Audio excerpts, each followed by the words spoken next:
She is, isn't she? She takes care of business. Wonderful.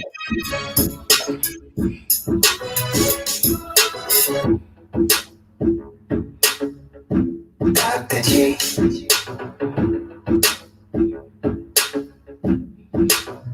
Really? Who's she? Yeah, that's me. Dr. G.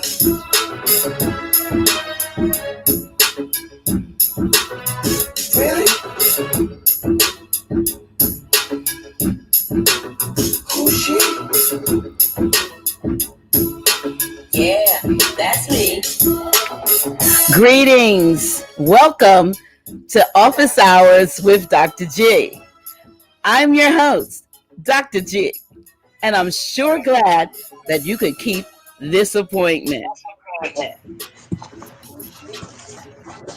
Tonight's guest is Empress L, who's going to discuss the obscured divine god and goddess origins of many historical so-called Black caricatures, such as Uncle Remis, Aunt Jemima, and others. Empress L is a creative and performing artist who has exhibited in Ohio, North Carolina, Texas, New York, as well as internationally in the UK and Germany. She's also a teacher, a cultural anthropologist, scholar, researcher, occultist, an I-Ching Diviner, consultant, a behavioral programmer, and writer with a forthcoming book. I'd like you to get prepared for a very interesting and kind of a different format interview with tonight's guest, Empress L.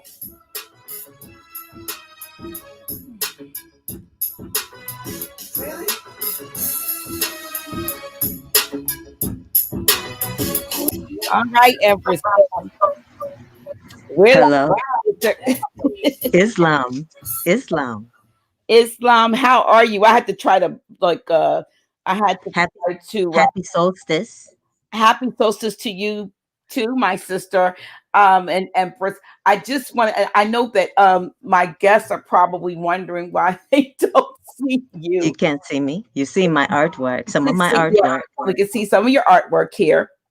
And I wanted to get, I'm really, first of all, thank you so much for reaching out to me. Yes. You know, in this position, having this show, I'm able to meet so many wonderful people that I probably wouldn't otherwise get a chance and opportunity to converse with. And I thank you for being a viewer of Office Hours and House of Reawakening Minds, what we do. And thank you for reaching out to me. Definitely. I'm not sure if there's a little feedback. Thank you for having me. Yeah, thank you.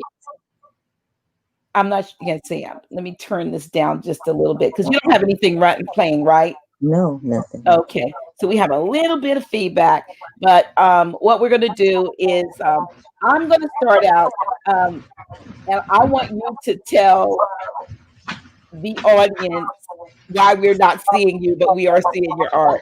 All right. Islam. The reason you are not seeing me at this particular moment is because I am working on a particular certification. And as we all know, all you have to do is key someone's name in and you can pull up so much on them. And I'm keeping these separate now until I finish my certification because I don't want them trying to pull any kind of funny business or, anything, especially since they think they can get away with so much now, you're labeled as terrorist and all this nonsense, right? So that's the reason. Well, but thank you, because we have some amazing pieces of your art that we are going to show. But I want you to tell us a little bit about yourself without giving away who you really are, about what you do, because you have a very your diverse background. You're in, what you do. Tell us about Empress L, and what you do, and what lead us into what we're going to be Okay. talking about tonight. Well, what I'd like to really start out with, and if it's all right with you, if we have enough time at the end, I'll tell you a little more personals. But it's so important to me to get this knowledge out because what prompted me being a teacher, um, I am so used to my students, especially more students or you want to call so-called black, always hating themselves. You Mm-hmm. know, the dark skinned children are black on black crime. And that's what the lighter skinned children call them in gorillas, you know, or they hate their hair, they hate their skin color, they want to be lighter or they want to I just got tired of it. But that not just that, but that really when I see it in the children, I'll give you even an example. A little girl, she when the other girls didn't even really pay much attention to her. You know, there's the popular girls, and her family didn't have much money, so she didn't dress well or nothing, right? And her Mm-hmm. hair was always uncombed and all that, right? And she came in with a one. They didn't even have anything to do with her, but she came in one day with a weave, a bad cheap weave, all down her back. All the girls started talking to her, and I was like, and so certain things like that prompted me to. I'm trying to figure out now this self hatred. Let's be honest. This self hatred. It that was something programmed into us. You Right. can go back. You can go back there was no self hate. How are you going to hate when everyone looked like you? Basically, okay. So I wanted to really find out the origin of things. I like to go back and find the origins of things. And so I said, well, the closest thing or the thing that I know that had a direct effect was the Jim Crow caricatures, right? So I went back to the Jim Crow caricatures. And as I started pulling them up and studying them and researching them, I realized also who they were because also I study ancient religions and spiritual systems, Mm-hmm. and so I started connecting them, and so then I started piecing everything else together. So I went further. I went as far back as into the 1800s because the first thing we must realize is those Jim Crow caricatures didn't even come out until in the mid 1800s. And there's a political reasons behind that, which many people may know. But that was getting close to you know the so-called Civil War, and then also when they were getting a little more power. But before I go, well, let me start with this. Now, sovereignty. Sovereignty. Okay. Self-love is sovereignty, right? And sovereignty is supreme power. Now, if you take away a person's self-love and you can get a person to hate themselves, you can do anything with them. You can do anything. If you can get a person to doubt themselves, they give up their power. They renege their power. They even put that in the movies. Remember Glass and Split? That's what they said in Glass. Remember? She With said, Did Samuel I get Jackson. with Samuel Jackson? She said, Did I get you for 1 second to doubt yourself? Now, it didn't matter that all these years, all these people live with all these powers, right? But she thought if she could just put doubt in their minds, that would make them stop. That was the objective. They put that right in Glass, even though you already knew these people had these powers. And she admitted she knew they did. But she wanted to get them to doubt themselves. So Mm. so think about this. You are what you believe you are. And that's a fact. You are You what you create think. you create yourself by the words you speak to yourself. You are self-creative. They have turned you into a victim, which you're not. They have got you believing in something that is non-existent. White supremacy is there's no that's an oxymoron, depending on who you're calling white. So imagery is one of the strongest tools for programming. They use it subliminally, right? They also use sound. So here we are looking at images, right? These Jim Crow caricatures, these images, people might say, oh, that's, oh, no, but they're constantly being used even today. And you should be able to recognize them because they really don't distinguish. They don't really try to hide it. But I did state to a friend of mine, I said, people don't even notice them because they put them in an Armani suit, or lighten up the skin. But almost every single show that has predominantly Moorish people in it, you're going to find the Jim Crow caricatures.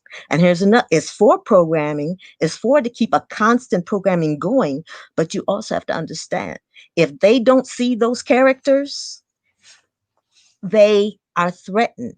They can only put you in a certain category. If you don't fit those categories, they don't know what to do with you. And I even gave you that example of with Michelle Obama. Michelle Obama, they first tried to label her as an angry Black woman. That's Sapphire. True. That's the Sapphire stereotype. She later called herself the Ma in Chief. She changed herself to the Mammy. Now, and it's very, they couldn't make her a Jezebel. So, there's not many options. And see, what people don't know is also, this is what they have to see. I read an article also that, did you know that the TV shows and so-called Black shows and TV shows have to have approval of Albions to be on? They have to be popular with Albions, not you, to be on. Hi. And that's who determines, because that's entertainment for them. They have to see a certain thing, and that's entertainment for them. And also, do remember, if their self-esteem is dependent on your lack of self-esteem. If you have a high self-regard for yourself, that extinguishes the lies about you. And it also uncovers the lies about them. So that's what prompted me.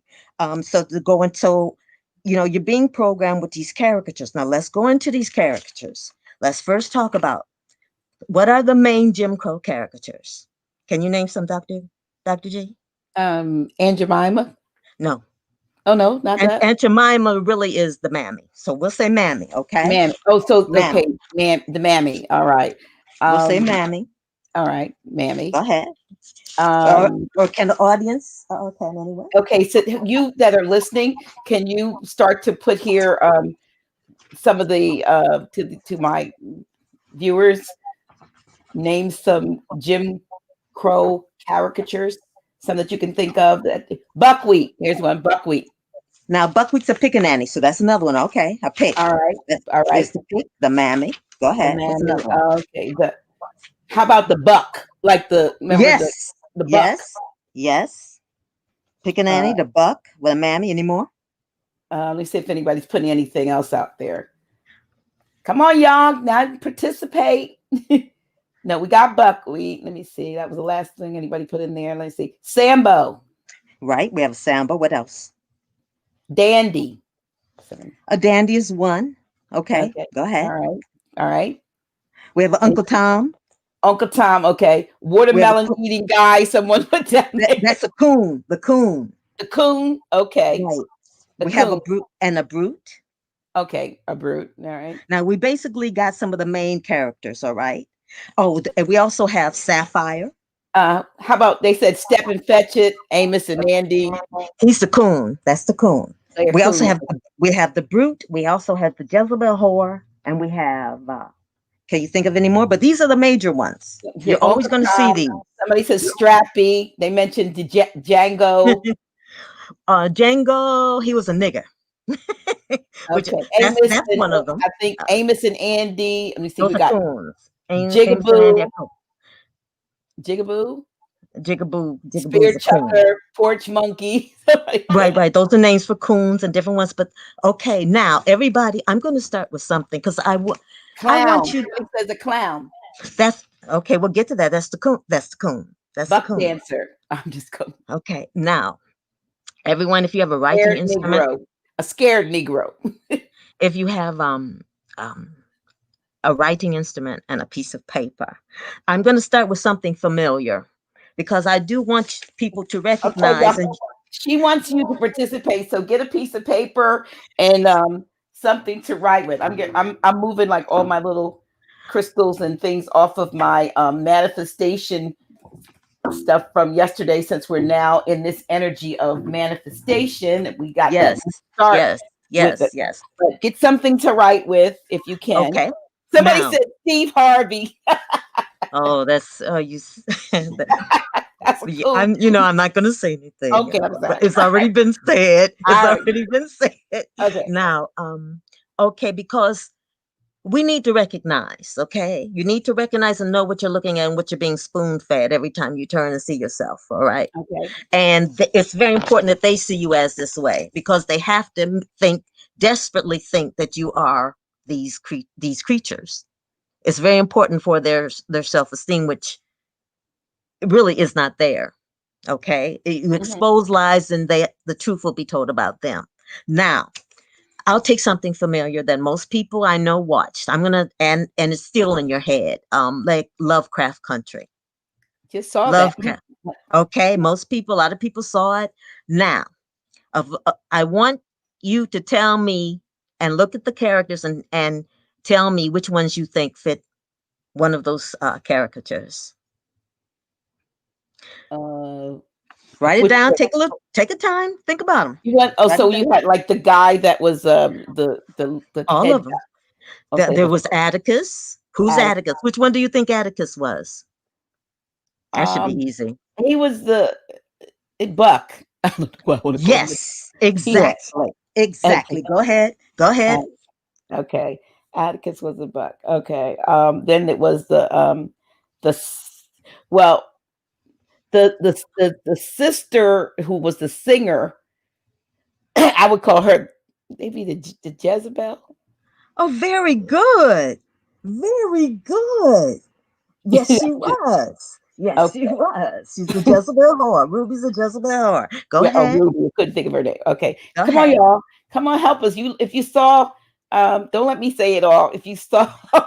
Lovecraft, then you had the girlfriend. Okay, let me name the rest. Okay. Now don't put Christine in it. Don't put Christina William in it. That's a different thing. Okay. Okay, so we have Ruby, Jezebel whore. We have Atticus as the buck. Now, who is Hippolyta? Oh, Hippolyta. That Which God. one is she? She was the sister, the aunt. So So, which Jim Crow caricature do you think she was supposed to be? uh, was she being like Aunt Jemima? No, that guess that Right, she's the mammy. Very good, mammy. Dr. Okay. J. Very Okay. good, right? She's the mammy. So, She's a mammy. Letitia, which one is Letitia? Letty. Letty. Who was that? Oh, the Sister, girlfriend. Ruby's sister. Oh Ruby's God. sister. Yeah. I don't know what you call her, but I would call her the house nigga. Oh no, no, she's actually. Well, go ahead. If put down what you think, and then I'll tell you. Just put down. Uh, Everybody put down what they think. So, the little girl. so somebody put Sapphire. Yes, she is Sapphire. Yes, she She's is. Sapphire. Okay, so Yes, she Letty would is. be Sapphire. Tell me Okay. now, the little girl, Diana. Which one is she? That should be easy. They showed you which one she was. Well, Huh. she was Remember? talented. Oh my goodness. Well, Diana, the little girl. I remember the little Hippolyta's girl. I'm just daughter. trying to put her into a What would she be? It's really easy if you think about what happened to her. That's a hint. but she was Remember? under attack. So she was By who? Who was she under attack by? by those Albions. No, yeah, but who? What spirits came after her? Oh my. There's two Diana. spirits that came after her, and what Well, would they be? I remember seeing them put it, they put a thing on it and they look like two What were little they? they look What like are they? they like look like little big What red were they? Yeah, and what are pickaninnies. they? Pickaninnies. Pickaninnies. Yes, the pickaninnies. Go ahead. Okay. Exactly. I had to think Exactly. about that. Pickaninnies. Exactly. Now, Uncle Okay. George, who was he? That should be easy. Uh Uncle George, who was he? Uncle George who got killed. Uncle George, who was he? Come on, y'all, help me. Pick Uncle George. What would he so Uncle Uncle Joe. Remis, or no, He's Uncle Uncle Tom. Tom. He's Uncle Uncle Tom. Tom. Uncle Now, Tom. who was Montrose? Well, Montrose had a secret life that he was covering up. No, you're not Sure getting into did, that. though. But who was Montrose? Montrose. Come on, somebody. Who was Montrose? If you saw Guess at a it. leopard? Which character? Which picking it? Oh no. Which caricature do you think he was? Clown. No, he wasn't a clown. No, he wasn't a coon. No. He wasn't coon. He wasn't a clown. I don't know what he was. You have to help me Okay, on just that. okay, we'll talk about it. Tree. Who do you think Tree was? Who was Tree? Tree was, he knew Letitia in high school and he claimed he had sex with her. He didn't, though. Oh, that guy. He was well. Come on. Who is he? Think about it. Was he a buck also? No. He wasn't a buck. No. Buck Broken, somebody. Buck Broken. Rebel. Let me see. No, Who's Rebel? no, he wasn't. He wasn't a rebel. Somebody said O.J. Simpson. O.J. Simpson. I don't know. Tree. We'll put his. Okay, just put down what you think, everybody, and then I'm going to tell you. Okay, I don't know who Tree was. Okay, he was a wannabe. And is there anybody else? Anyone that's uppity? No, Clarence Thomas. No, we're talking about caricatures. You get too modern. Are those the characters that the main ones? Yes, those are the main ones. Okay. You ready? Yes. Okay, ready. Let's go. All right. Let me adjust something so I can hear you better. There. Now, first, you must understand there's different levels, which is what's interesting about how they depicted these characters in Lovecraft. But let's begin with, I'd say, the basic level. I'm going to start with the basic. Those will be the stereotypes. So, okay, we said already, we knew that Hippolyta is the mammy. Mm-hmm. Her daughter Diana is the pickaninny. Mm-hmm. Atticus is the buck. Mm-hmm. Uncle George is Uncle Tom. Mm-hmm. Tree is the coon. Oh, okay, he's the coon. Montrose is the brute. Okay. Ruby's the Jezebel whore. Sapphire, Letty is the Sapphire, the angry black woman. Mm-hmm. So those are the major ones, okay? Now, their characters themselves. Hippolyta. Anybody know who Hippolyta is? Does anybody know who Hippolyta is? You mean in history? Yes, in history. In history. I do not. I don't know, but it sounds like somebody that may have been maybe a goddess or someone or a she was queen of the Amazons. And that was even portrayed. And you know what? That's right. She was a warrior in that. She was real. Yes, Hippolyta was the queen of the Amazons. Okay. All right. Didn't know that, y'all. Did you all know that? Now, okay. Atticus. Did anyone know who Atticus is? Who he's named after?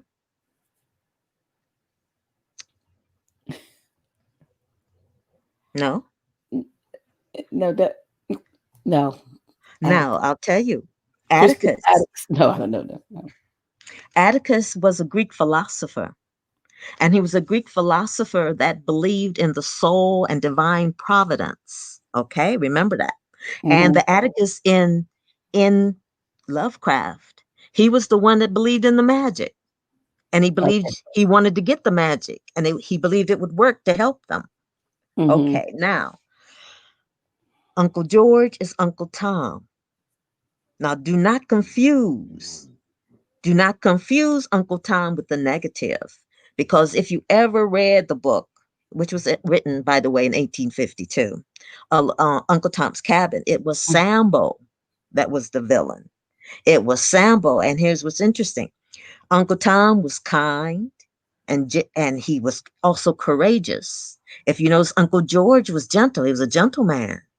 And he was soft-spoken and he was kind, but he was courageous. He'd drive all over, He'd drive into sundown towns and, all that type. So now, but we didn't cover who was Sambo. Sambo wasn't seen. Oh, yes, he was. He was seen in the past. Now, but we'll talk about the characteristics of these particular caricatures. But as I said, Tree is the coon, Montrose is the brute. So now we'll go and tell you now the mammy. What is a mammy? What are the basic characteristics of a mammy? Caregiver, nurturer. Yes, yes, yes, yes, yes. That's the mammy. And if you notice, Hippolyta is the only woman on Lovecraft who has a child. Mm-hmm. Now, a pickaninny, what is a pickaninny? A little Child, baby, a child, child, a a child. child. Right. A buck is what? What is the characteristics of A a baby buck? maker. Yes. A baby And did you maker. notice Letty got pregnant, didn't she? Yes, And so he's virile, and also his energy was used. Didn't they want his energy? Because they he was did. virile. Right. Okay. Like they're doing with this adrenochrome they want, or melanin. Exactly. But Melanin. and Yeah. so now, okay, wait. Now, I already showed you about the Uncle Tom. Okay. Now, the coon, that was Tree. Now, if you notice, he also tried to start trouble. He tried to start trouble with Atticus. Now, Tree played the coon, he lies, but that's the coon is also a trickster. Okay. And the coon is also the sacred clown. Okay. So Tree was the trickster, and the trickster is here to make you think.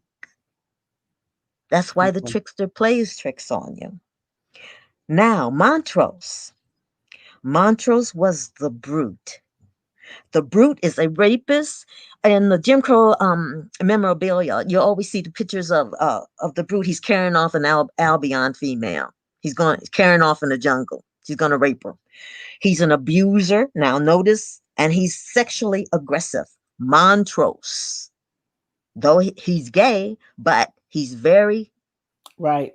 sexually aggressive Yeah, because to he the was point of even rape with the with the guy. other guy, With with the the guy. guy. Yeah. Yeah. With the guy. He was sad. Montrose is the brute. Okay. Also, go back to Atticus. Remember, Atticus is really a scholar and well read. Mm-hmm. And Atticus in Greek history, he is a philosopher. So don't forget that part. Now, okay, now I'm gonna go to the Sambo. The Sambo in Uncle Tom's cabin. Sambo beat Uncle Tom because Uncle Tom would not beat another enslaved person. Also, Sambo and Quimbo beat Uncle Tom to death Wow. because he wouldn't tell on where two escaped women went. He was beat to death. That's Sambo. And the Sambo that this is in Lovecraft is, can anyone guess? Uh, I'm not sure. Sambo and Luke Okay. beat. Who beat? Okay. Go back to their childhood. They showed you they went back Oh, in the past. it was Montrose's father. Yes. Yes. Montrose's father. But he beat who more than Montrose? He The beat mother. George more Oh, than George. he Okay. beat George more than Montrose because George Okay. always took up for Montrose. Okay. That George, just like Tom, took up and got beaten. Okay. George took up for Montrose and got beaten. So the father was the Sambo. Okay. Now here's another level. How about the sapphire? Were you Oh, wait a minute. Now the sapphire. Oh, right. Oh, okay. First, sapphire, Letty. Letty is depicted as the angry black woman. Remember, she's the one that takes the bat and busts out the windows. She's mm-hmm. the one, that's Letty. Letty's the one that goes, has the temper, goes Right. off, the angry Mm-hmm. black woman. That's the sapphire. Okay. Okay. Mm-hmm. Ruby is the Jezebel whore. And it's what's interesting. Ruby would usually Her body type, she would usually be cast as a mammy, Yeah. but they cast her, and Letty would usually have been cast as the Jezebel whore. Right. Even think about how Letty dresses. Right. Even think, and then you find out she's a virgin. That's the first time when she was with Atticus. Now, when Ruby was singing the second time in the bar before she went off with William, Mm-hmm. right? She had on a dress that was red and black. It was very low cut, and there was a slit up the side, all the way up to her hip. That is the classic dress of the Jezebel whore.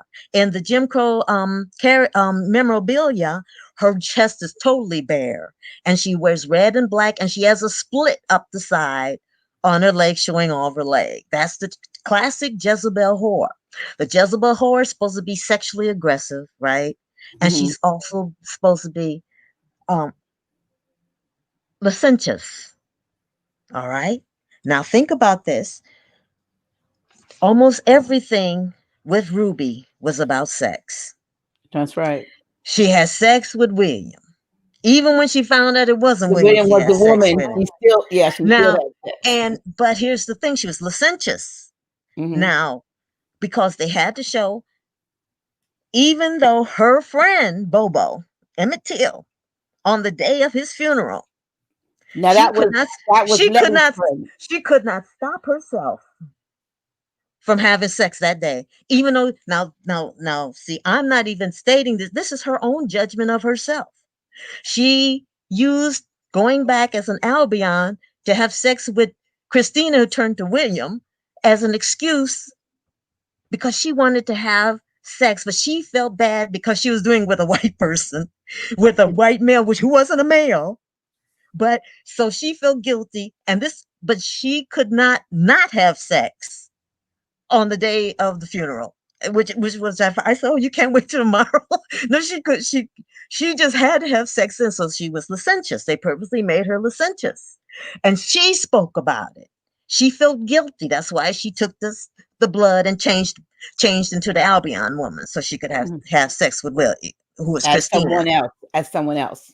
Yes, and that was so that she could do it, and she even said that so that I wouldn't feel bad. And this whole soliloquy she had, right? That whole monologue she had, and so she was.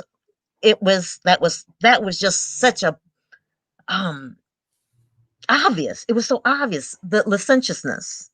That's what the Jezebel whore is supposed to be. These are the characteristics, okay? They were very, very precise. They showed you this so clearly. Now, but here's what they did that was a little different because not only now, the mammy, when you trace the mammy back, you can go back to mammy is spelled Mammy, right? You can Mm-hmm. trace the mammy back to Mammy Wata, Absolutely. Mamiwati, Mammy Wata. I've got a couple of books. Mm-hmm. Um, Mm-hmm. Mami Wata, Okay. and the Now, Sybil. okay. Now, Mammy Wata, on my painting that you have on the advertisement of the Yeah, show. let me pull it up. I want you to put your Okay. face here and there. Let me see which one that is. You're kind of in the camera a little bit. Oh, Uh, was it all the way in? Not all the way. So which Okay. the one is she the one? Let me make sure I'm bringing up the right one. Mammy Wata. I don't know what I can't see. I don't think that's a woman. I don't think that's a woman. Oh, here we go. I think this is Mami Wata, right? Okay. Now, right. That's Mammy Wata. Mami Wata. Now, it's Mammy Wata. The stereotype is the mammy. Okay. That Mm-hmm. has to do with water. Now, Mammy Wata, her fierce aspect is Mammy Chambi. Mammy Chambi's colors are red and white. She is the fierce aspect of Mammy Wata. Okay. Mm-hmm. Now, Mammy Wata, Mammy Chambe, you can trace back to Osset Isis. All right. Mm-hmm. Now, Osset Isis Now, Isis was more in the dynastic period. If you go further back, you'll go to Neth. Neth is the goddess of pre-dynastic period. Okay, and let me this is Neth, and then they later attributed to Isis, but this is what Neth. I am the things that are, that will be, and that have been. No one has ever laid open the garment by which I am concealed. The fruit which I brought forth was the sun. Now, you can see in different books, they'll say I was Isis. Her inscription is I was all that was, is, or ever will be. Okay. But the Mhm. difference with between, and then they combined the two. But Neth was the ancient one. The most ancient is Neth. And here's what's interesting, the difference though. Neth is Zodiacus. Oh. Okay. Yes. Neth would be Zodiacus. And just with the thought, she gives birth. She Neth has no mate, no husband, right? Mm-hmm. Parthenogenesis. That's what it's called. You create your birth, create birth without sperm. She is the mother of the sun, so that makes her the original mother, and the mother and son. Okay, and which a lot of Moors know what I'm talking about, right? Mm-hmm. And so, Neth is the divine mother goddess. She's the prime creator of the universe, and she contains everything. The whole universe is contained Within her. within Okay. her. She has to do with how it functions, the wisdom weaving. Now, think about Hippolyta. Tell me something else about Hippolyta. Hippolyta was very intelligent. She was. She was a master scientist, mathematician, and what else? Astronomer. Astronomer. Okay. Neth is the goddess of the cosmos as well as the goddess of mothers. So what they actually did, she's also the goddess of childbirth, etc., hunting, etc. She wears red, and she also wears the red crown of northern Lower Egypt. Okay, Neth, Neth. So Hippolyta was actually the mammy exalted in her highest form as Neth. They even told you Hippolyta was a master cosmologist. She was a master mathematician and scientist. She was a genius. She was. She held herself back. She also, Neff, like I said, is the goddess of the cosmos. Hippolyta was the only mother in the show, only one with a child. Neff That's is correct. Neff is the goddess of mothers. So they made. Oh, here's another thing. Hippolyta is was also her namesake. Remember, she was a warrior. Yes. Neff is the goddess of war as well. So they made Hippolyta, the mammy, elevated back to her original form as Neff before the demotion down to the mammy character. See, and so that's one thing I found very interesting. Another thing I found interesting was with Diana. Does anyone know what Diana, who the name means, Diana? Was that? She was. Well, Diana was like a goddess. Right. She's the goddess of the hunt. She's also called Artemis in Greece. She's called Diana in Rome. She's the goddess of the hunt. She's virginity because she's a maiden. Diana in Lovecraft is the maiden. Mhm. And what I hope a lot of people didn't miss, Artemis Diana, she carries a silver bow and golden arrows. She's if she is right-handed, she would hold the bow, which is silver, in her left hand. Diana's arm was silver. Remember her at the end? She had the silver arm, Okay. and also Diana Artemis is also she's depicted with because she's over wild beast. She's the goddess of wild beasts. Did you notice a wild beast was with Diana at the end? That's true. Remember? She had the wild beast with her. And also, when she turned around, did you notice the full moon in the sky? Because Artemis and Diana are the goddesses of the moon. They're the goddess of the moon. There was the full moon in the sky. She turned and looked at the full moon. There was the wild beast with her, and she had the silver arm. Diana is Artemis, so they also elevated Diana, who obviously, that was real obvious. Now, Topsy and Bopsy, those were the pickaninnies. Which one was Topsy and which one was Bopsy? I don't know. I mean, they both look like caricatures of her.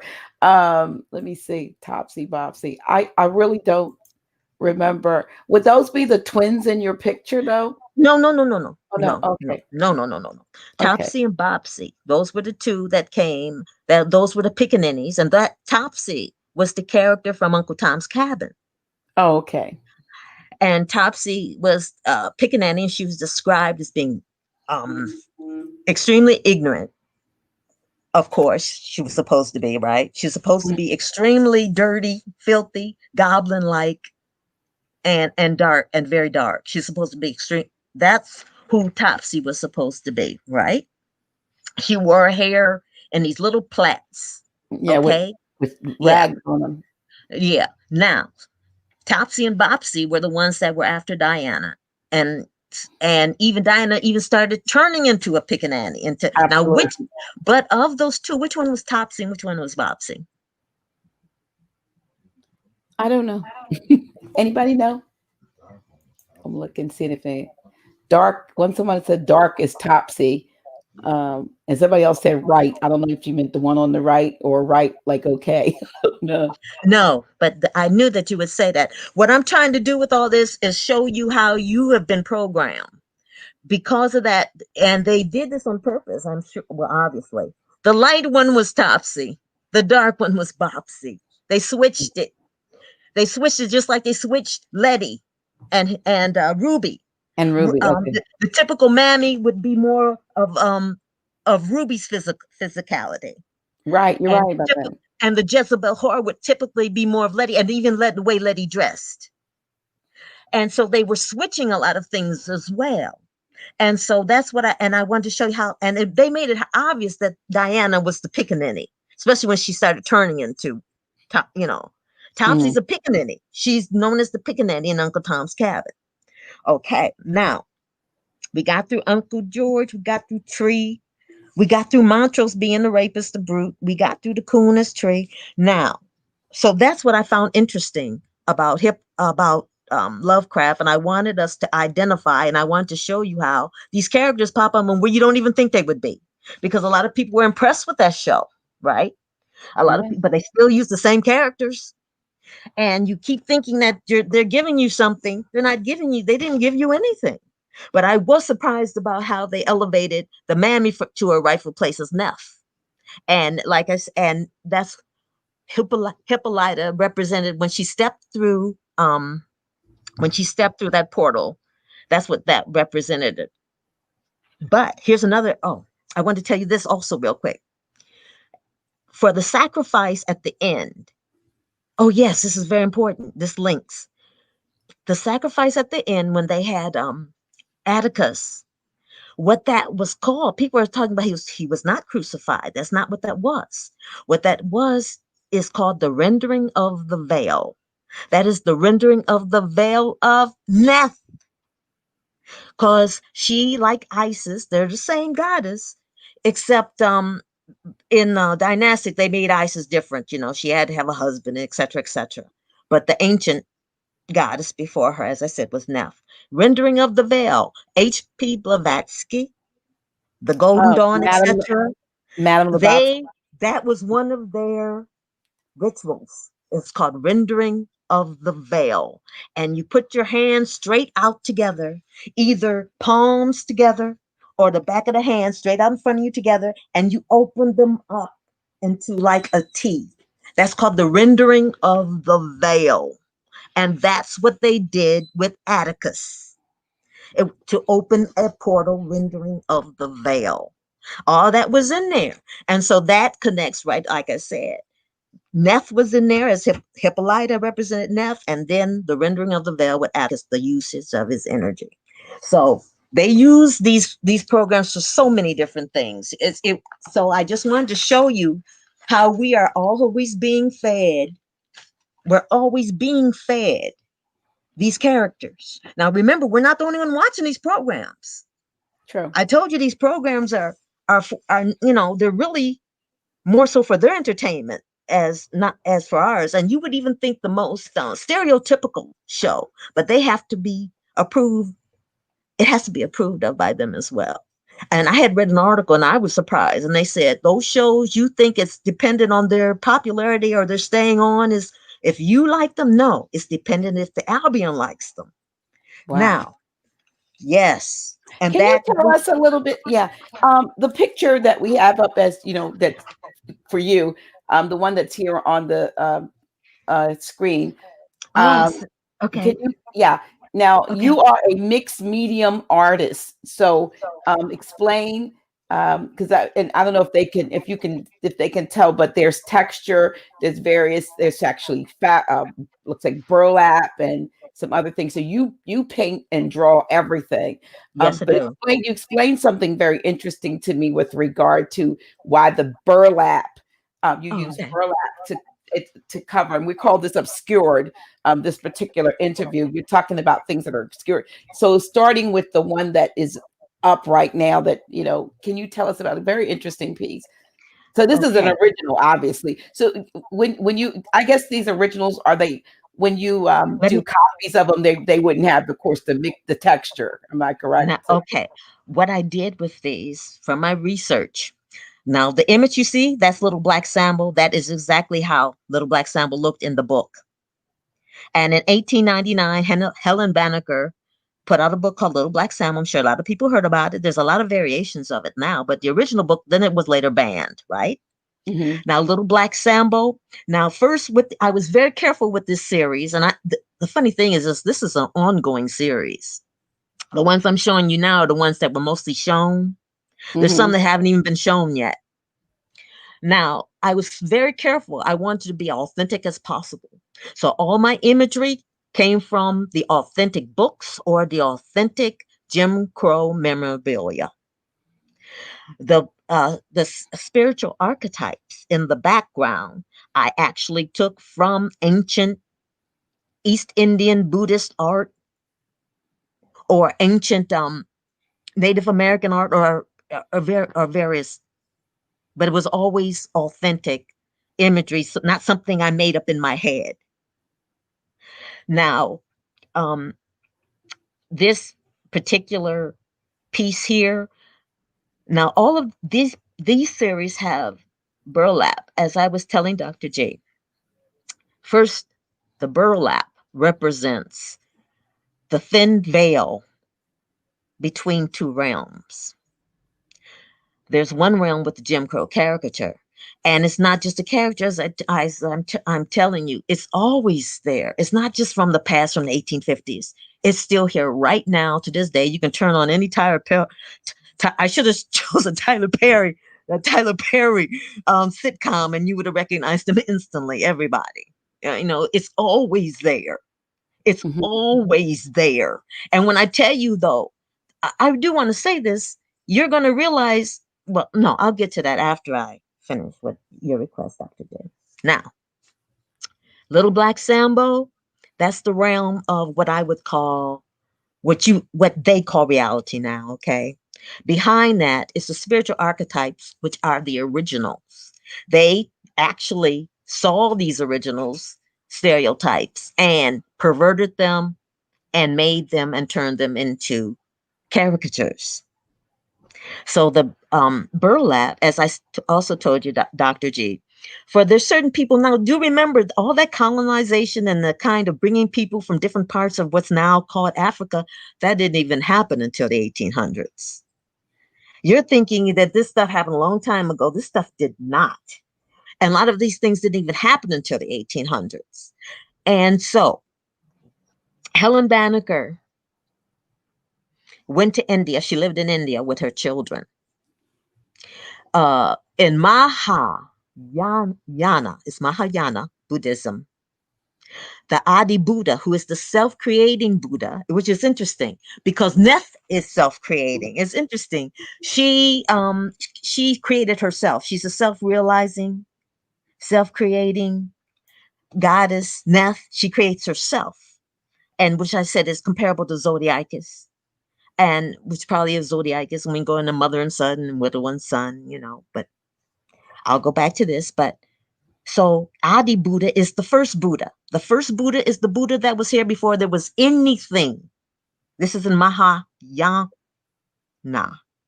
Buddhism.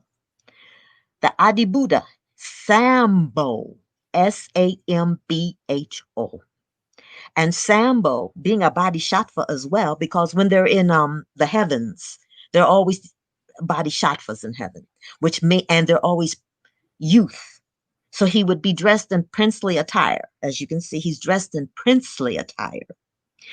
Sambo was jet blue black. And he had a nimbus, his nimbus. And there were statues of him, and probably still are, of Sambo, the Adi Buddha. So is there a comparison? Excuse me to cut you off. Is there a comparison between Sambo and the nimbus and the depictions that we have of quote unquote Jesus with the nimbus? Yes, most definitely. Because as they said, some people believe that if you look at Hinduism, Brahma represents Judaism, Vishnu represents Christianity, and Shiva is supposed to represent Islam, we're Muslims. And if you think about it, Krishna, you heard of Krishna in India, yes. Right?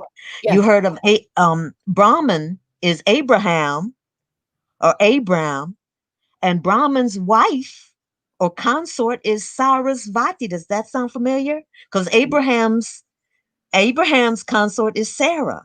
Right. So Sarasvati is Brahman, is Saravati. Don't lean too close in. Oh, I'm doing it again. Yes. Back up again. Sarasvati. For those of you that are just joining us that weren't here at the the outset of this particular interview with Empress L, and the reason why she's not on camera is because she's working on something that she needs to get a certification for. And right now, the type of information she's sharing, if it was just, searched on the internet with her appellation and so forth, it might affect her certification. So for this particular interview, we're just showing her artwork as opposed to her, because we don't want to mess up what she's doing. Very, very, she's got a lot that, she's dealing with her research with regard to the caricatures that Jim Crow caricatures that we have been, dealt with for many, many years, but how they've come out of more historical gods and goddesses and our divine beings down through history, that they've just, turned them into other things. And so she's showing us right before our eyes. But along with being a creative and performing artist, she is also a teacher and a cultural anthropologist, a researcher, a scholar. Obviously, you are a scholar with what you've studied. An I-Ching. Do you say I-Ching? Is it I-Ching? Yes, the I-Ching. It's the I-Ching. I-Ching diviner, consultant, a behavior programmer, and a writer. She's got a book that's coming up. Yes, coming. A reprogrammer. I'm sorry. So she's reprogrammer. So we want to talk a little bit, about some of the other things, but I know you want to finish up with this. But, and I want to show some more of your art. Okay. So can I pull up some other pictures? Okay. Yes, you can. You can. Yes. Okay. So I'm going to. I showed you. I think I did this one. So I'm going to just bring it. I'm going to bring now. Again. Here is another. So tell me, audience, who do you think that is? Who is the character down there? Okay, who I think that is. I'm going to call it Tree, but I don't know who it is. No. We're moved off Lovecraft. We're Oh, all we for moved on from Lovecraft. Lovecraft. Yeah, we're all Okay, for Lovecraft. we're I on just from Lovecraft. want, let me just stress, I was pointing out Lovecraft because I wanted to show, I knew a lot of people watched it, and I wanted to show how they still put the same characters, Hmm. the same Jim Crow caricatures are in everywhere you see us. And I want to show so that you'll know what you're looking at. It's important that you know what you're looking at, what you're being programmed with. You have to learn how to look and see and to be able to, from denotation and connotation. You must know what you're looking at and what is constantly being put into your subconscious without you even knowing. Mm. Okay. Which also keeps, you know, that keeps a fear consciousness, victim consciousness going. You're not a victim. And that's what all this stuff is for, to make you feel like a victim and then put you. I mean, come on, why in the world would you make a movie about Selma? I mean, all this to put people back in that 1940s, 1950s mentality, go along with the fear, and you're supposed to go back to this. Actually, I mean, Black Lives Matter, that's a given. I was insulted when people started saying, I'm like, what are you talking about? That's a given. What you don't, Well, what are you well, talking about?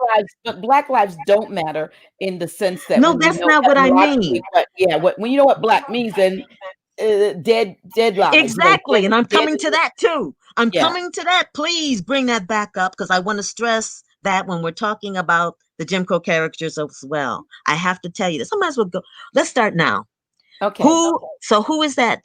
Who is that? What Well, who is it? caricature is that? Is that the coon? Is that the jester?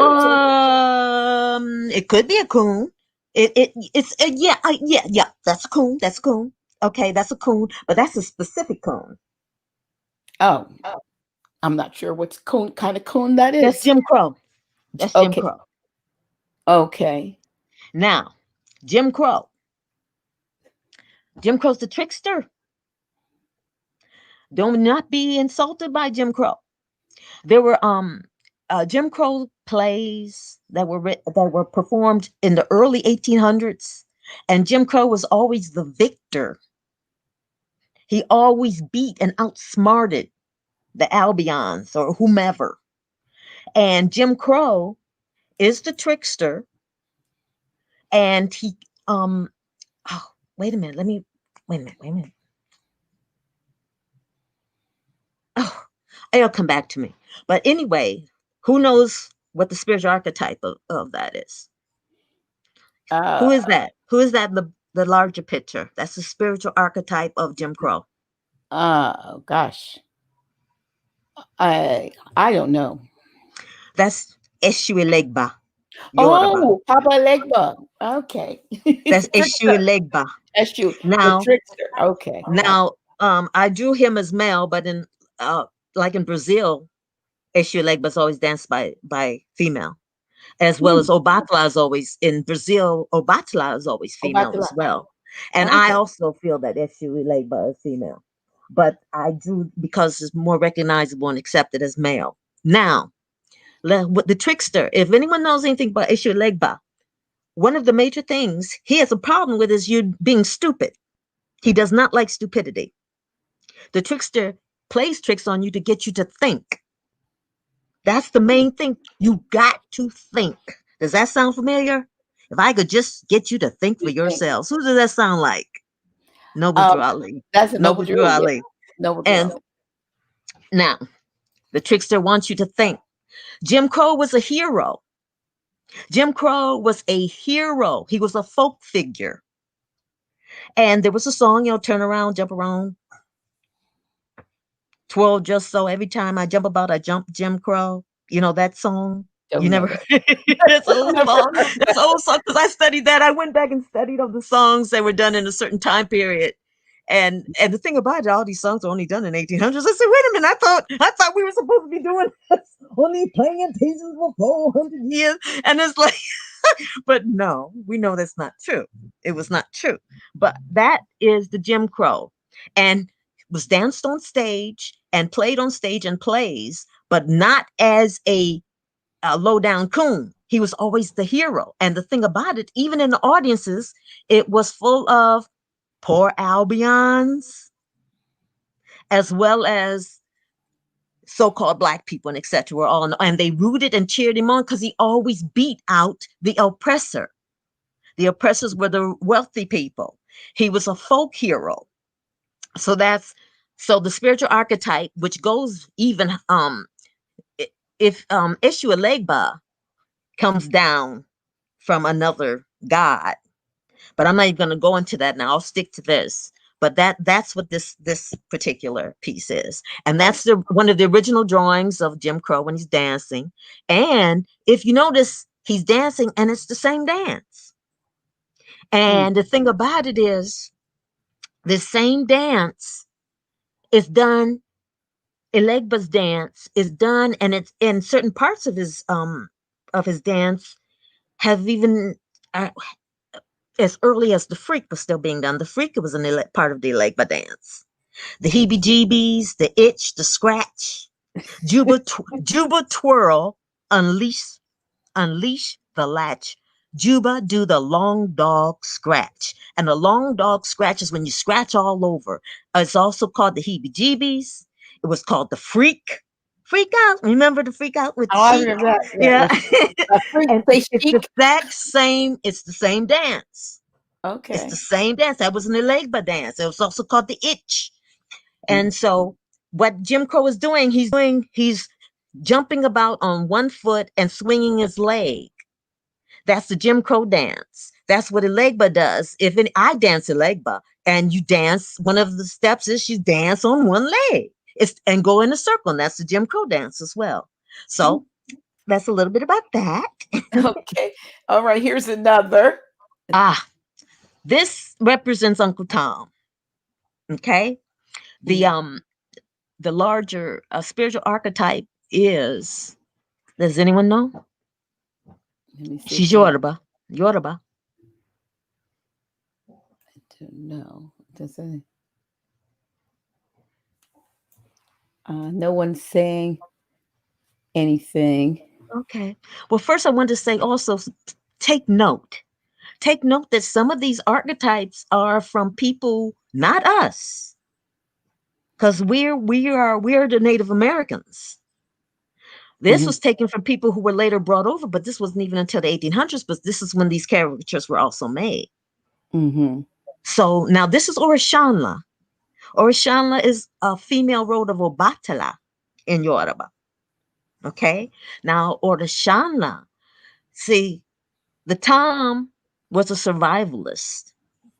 And that's what the chameleon represents, to be able to blend into your environment until things get better or you can change it. That's what the chameleon represents.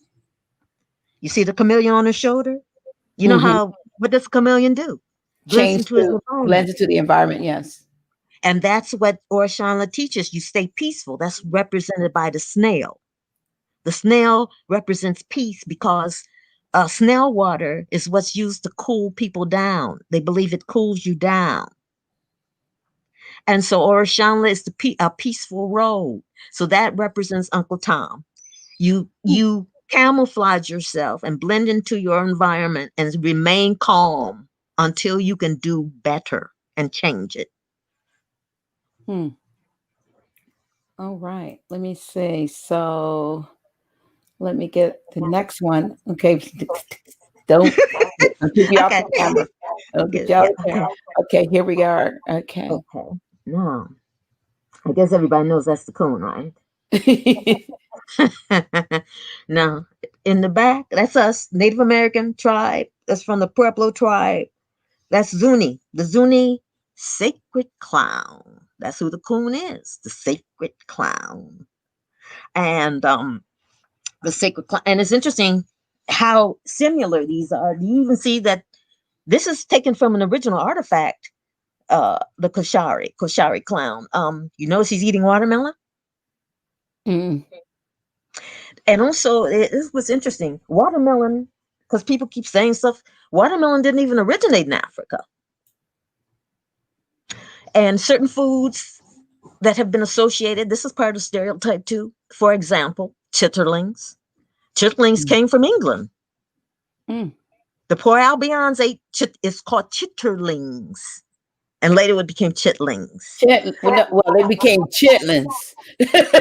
Yeah, yeah, and shortening bread. Shortening bread was originally shortbread. That's Scottish. Mm, Cornbread was us. mm, Black eyed peas came from China. Deep fried foods is a Scottish thing. So you have to, the stereotypes need to quit. And here's another thing. You once you realize how they pile things on you, I didn't put that on there and I meant to, but there's another. Niggers are supposed to love watermelon and love chicken, right?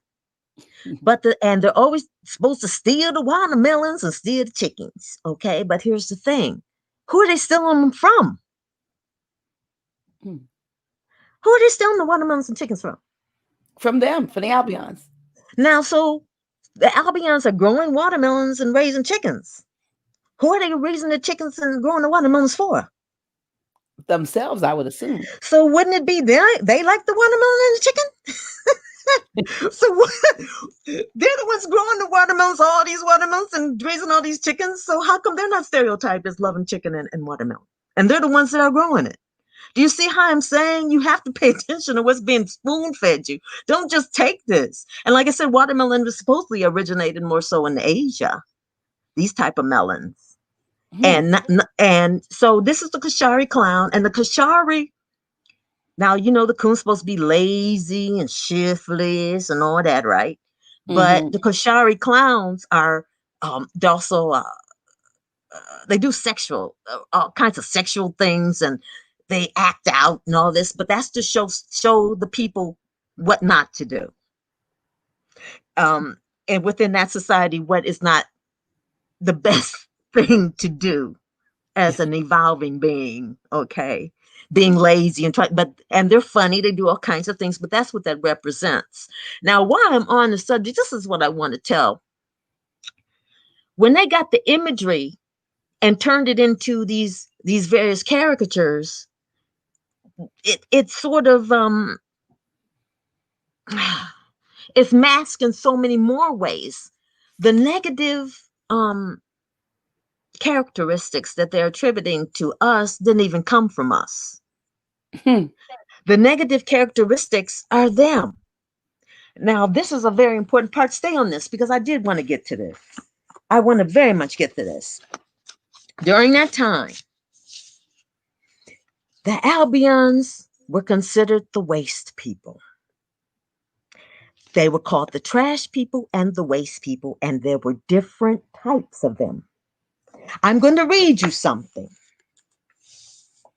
Okay, wait a minute. Let me find it real quick here. And then you tell me, who is this? Well, I really already told you, but let me. Distempers of laziness. They're slothful in everything but getting children. They have lazy, creeping habits. They eat swine. They have flat noses. Who is that? Who's that sound like? Who has flat noses? I'm not sure. They have pointed noses. So I don't know. Well, I'm going to tell you. There's many different types. There were many types. They were called the waste people, the trash people. People are talking about where's the slave ships? Where's the slave ships? Here's my take on that. The slave ships are back in the country of origin, which is over in England. Is back to Europe isn't a continent, but I'll say they're back over there. But then again, why would anybody keep some vermin-ridden, smelly slave ships? They probably burned them all. But the Slavs, were them put on the ships and brought over. That was the Atlantic slave trade. True. That was the Atlantic slave trade. So the slave ships are back over there where they originated from. But they sent these people over. They wanted them to die. They were the waste people. And when they got over here, they were considered the waste people. They were called rubbish. They were called lubbers. They were called trash. They were called crackers, clay eaters, sand healers, poor whites, the lowdowners. They were also called rascals, gray savages, scallywags. But all of them these were different classifications. And they lived all over there, the colonies, not just South. They were considered morons and lower. The highest intelligence was considered a moron because they could at least pass for normal. The people I just read to you about are called lubbers. The lubbers. Is that did Lubbers or L lover? U L U B B E R S. The lubbers. And the Okay. lubbers, they ate nothing but swine, pig. They did nothing all day but screw and have children. And this was a classification of an albion, a certain type of albion. The reason they had flat noses because they didn't have noses. They contracted malls. Malls is a disease you get from eating pigs. And so they had horribly deformed faces. Their nose would be eaten away. Their palates would be eaten away. And it looked like they had flat noses because all you could really see were their nostrils because there was no flesh. So they started looking like pigs. They also said they grunted. They hardly had a language. They even grunted. That's just Wow. one classification. Now, There was is this from a particular yes, it is. book that you're reading, or Yes, it that you is. reference it? Let me see. Just give us the title. White, White Trash. and it's by. It's by Nancy Eisenberg. Okay, I'm writing this in there. Now, Eisenber or UR? it's ER. EISEN. Isenberg. Nancy Eisenberg. Yeah, okay. But remember, when you're reading these books, you always put truth with lies. And where she's telling this, she's still teaching reconstructed history. She still wants you to think, she's talking about the 400-year untold history, but she's not talking about us. She's talking about them. But then she also injects other things that makes you think of what they've been trying to give us continuously, the reconstructed history, which we know isn't true, about us coming over on the, and Africans and this, she's not telling that, of course. But the parts that you can use. And with all my books, I do that. I know, most of them aren't very few of them are going to tell the truth, right? Now, so I wanted to read you about it's interesting. I put the title in YouTube wouldn't let me put the title White Trash. Oh my God. That's the name of the book. Okay. So anyway, but it's a book title. We just put the book title, but I guess it didn't meet community guidelines. Oh, okay, I see. Try changing it a bit. Well, we can't change the title if that's the name of the dog book, but that's how the name of the book. And it I wasn't. Wonder if we said nigger. What I bet you they wouldn't care. They probably wouldn't care. Wow. But Facebook, let me put it. That's one. Okay. Oh well. Now another classification were the crackers. Now the crackers were the real cruel, vicious ones. They didn't like them. I mean, now all these people were considered very filthy. There were different kinds of crackers. Oh, the lubbers were real filthy too. These people never bathed. Some of them didn't even use outhouses. They never bathed. And there were louse crackers. There were corn crackers who only ate cracked corn. There were crackers, but crackers were known to be extremely vicious and violent. So they served a purpose. They used them. They used them to fight wars and kill us.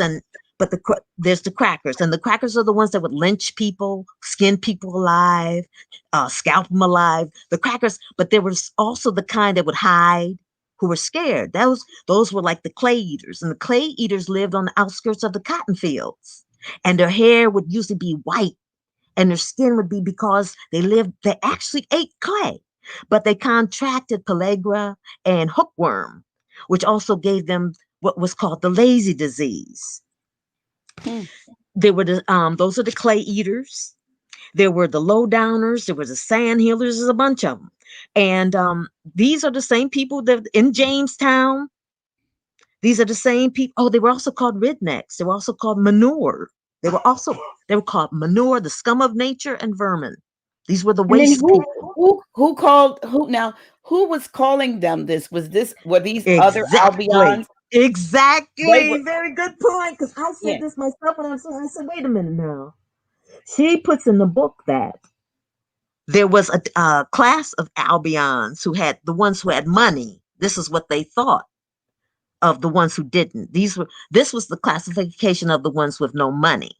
And also they were lots of them were very deformed, from hookworm and everything, very deformed, some of them were dwarfs or horribly deformed, all that kind of things. All of them were.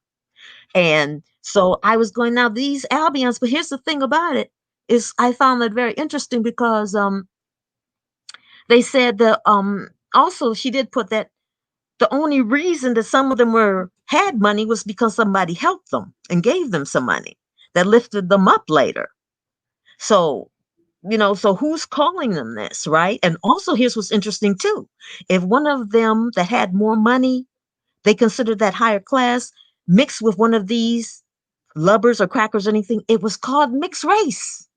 Wow. They called the children mixed race. So you're going, wait a minute, what's going on here? Something she's not telling, obviously. There's more to it than that. And here's another thing that they talk about trash and white trash and poor white trash.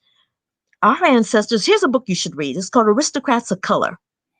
And and it even tells you, the ancestors say they have been here in this land since the earliest of times. And oh no, it wasn't in Aristocrats of Color. No, it was in another book. But they're saying, oh, this was Jim Crow. I'll find the title. But our people did not call poor white people trash. We called all the Albions trash. A fact. These people, we were considered savages because we cleaned ourselves. Because we cleaned ourselves. Do you know there was a certain thing people never took their clothes off? The same clothes, they never ever took them off.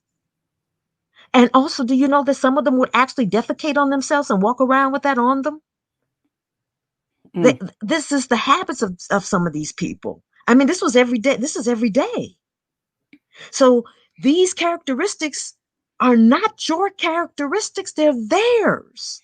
And here's another obscurity I want to point out before we move on. The obscurity, and you already mentioned it. Black means what? Pale. Right. Black means washed out. Black means bleached out. So when you look at these characters, you see the black skin, but is that black? Because black does not mean that.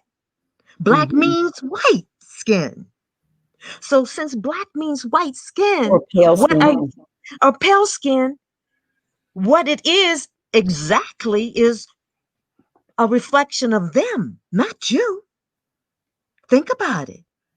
Think about it. They keep telling you you're black, but how can you be black? Do you see what I'm saying? Right. Do you understand what I mean? Black doesn't mean that. And also, here's an interesting fact. If you could have very dark skin and come from Europe or other places, and you were called white. Right. And so it's a classification. It's a nobility, or black and white is a classification status. Well. Yeah, status. Yes, it's a status. Yeah. So when you're looking at these caricatures, you're really not looking at yourself. Because how could that possibly be you? And the character traits are not yours. They even stated that all the viciousness that they attribute now to Black people, she put that in that book too, about some other person's book. She said all the things that they're trying to attribute to Black people. Wait a minute. Did I just have that? I'll find it. Yeah. Well, anyway. I pulled up another picture while you're at it. Okay.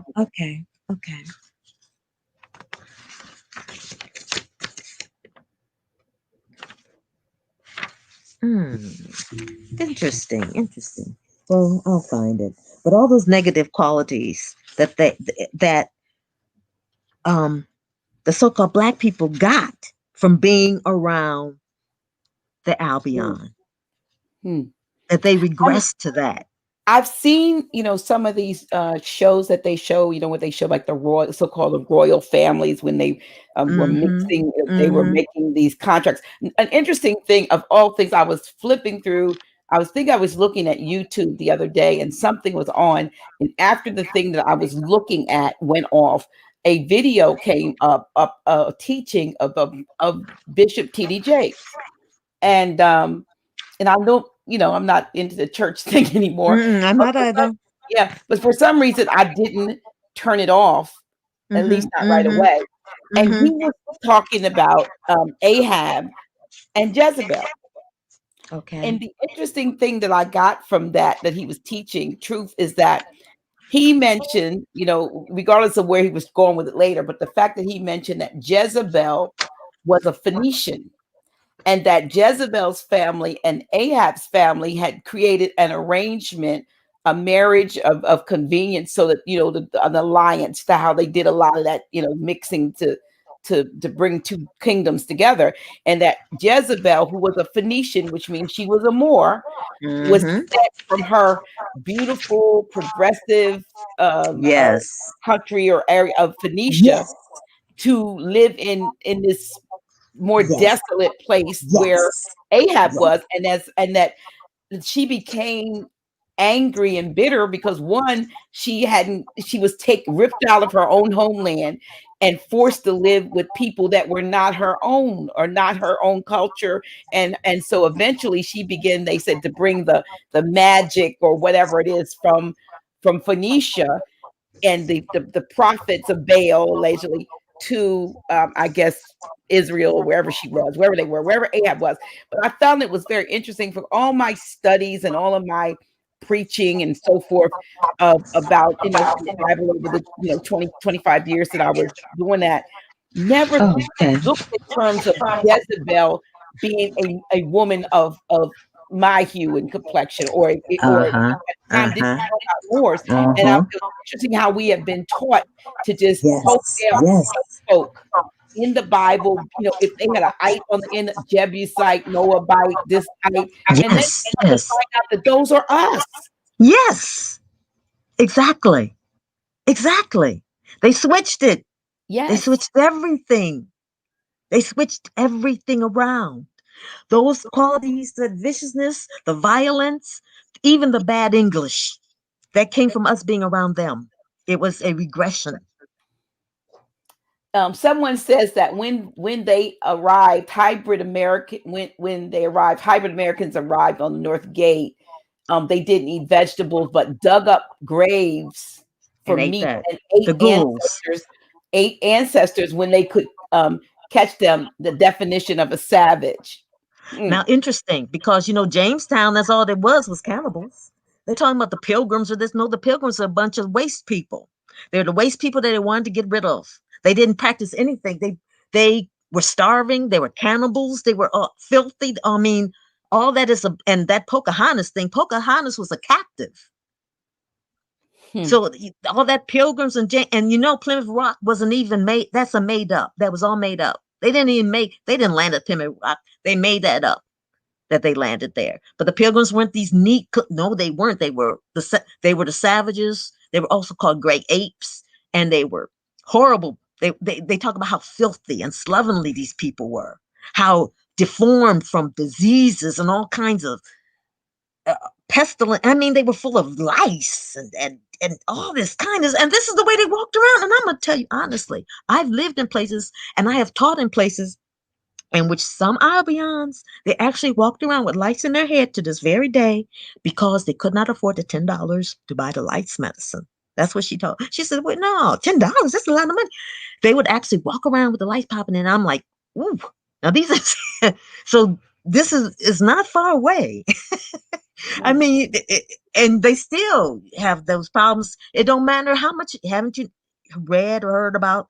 They even have special salons now that you can secretly go and get the lice taken out of your head, or they'll come to your home and take the lice out, and all that. So, Wow. So I'm just saying that it's a fact. All the things that they attribute to us is really their qualities. And if we are doing them is from being around them, we regress and we started acting like them, huh? True. I'm going to ask you, could you tell us about this particular picture that yes, I yours, can. Does anybody know who those two twins in the bottom are? Cleaning. I don't know.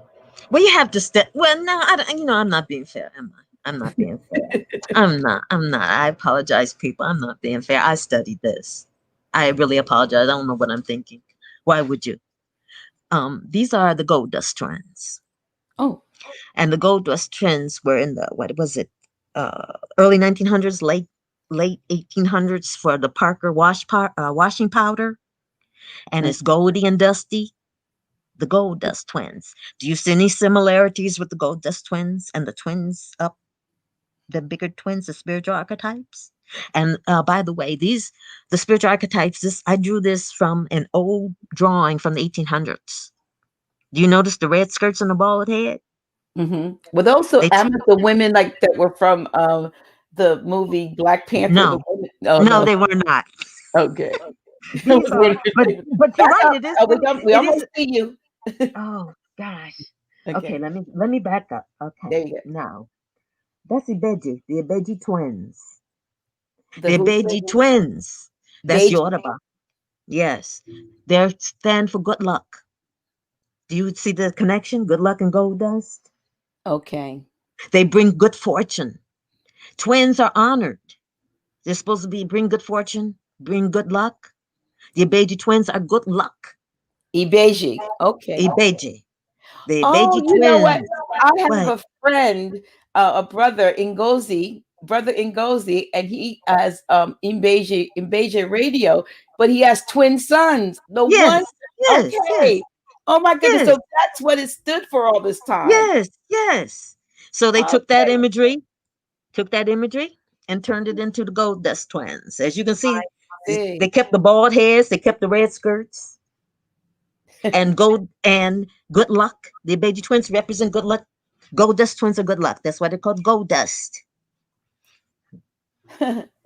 Someone says that they have a knickknack of them that their grandmother gave them. Keep that. Really? Yeah. Really? Ooh, nice.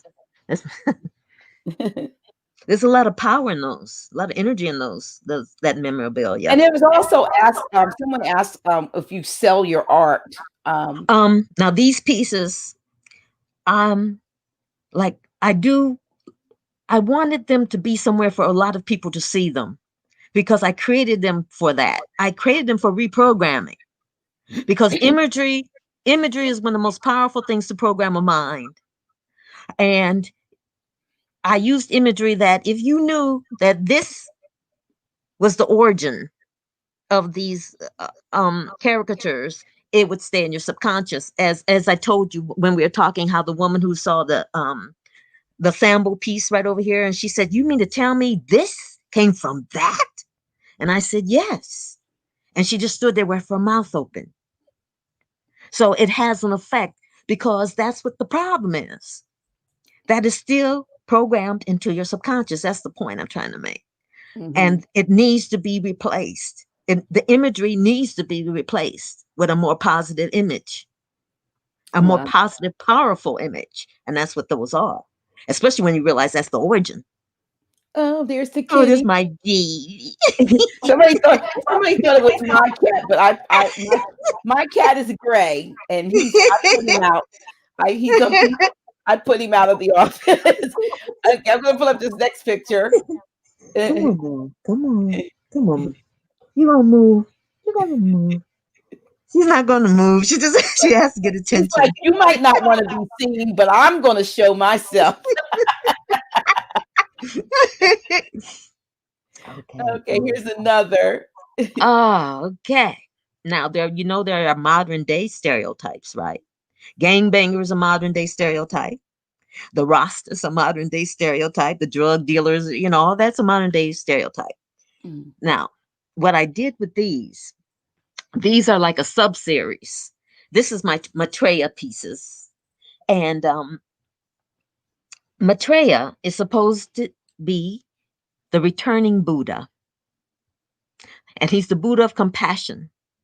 And he will come when the Dharma is gone from people's minds. And the Dharma is the right way to live.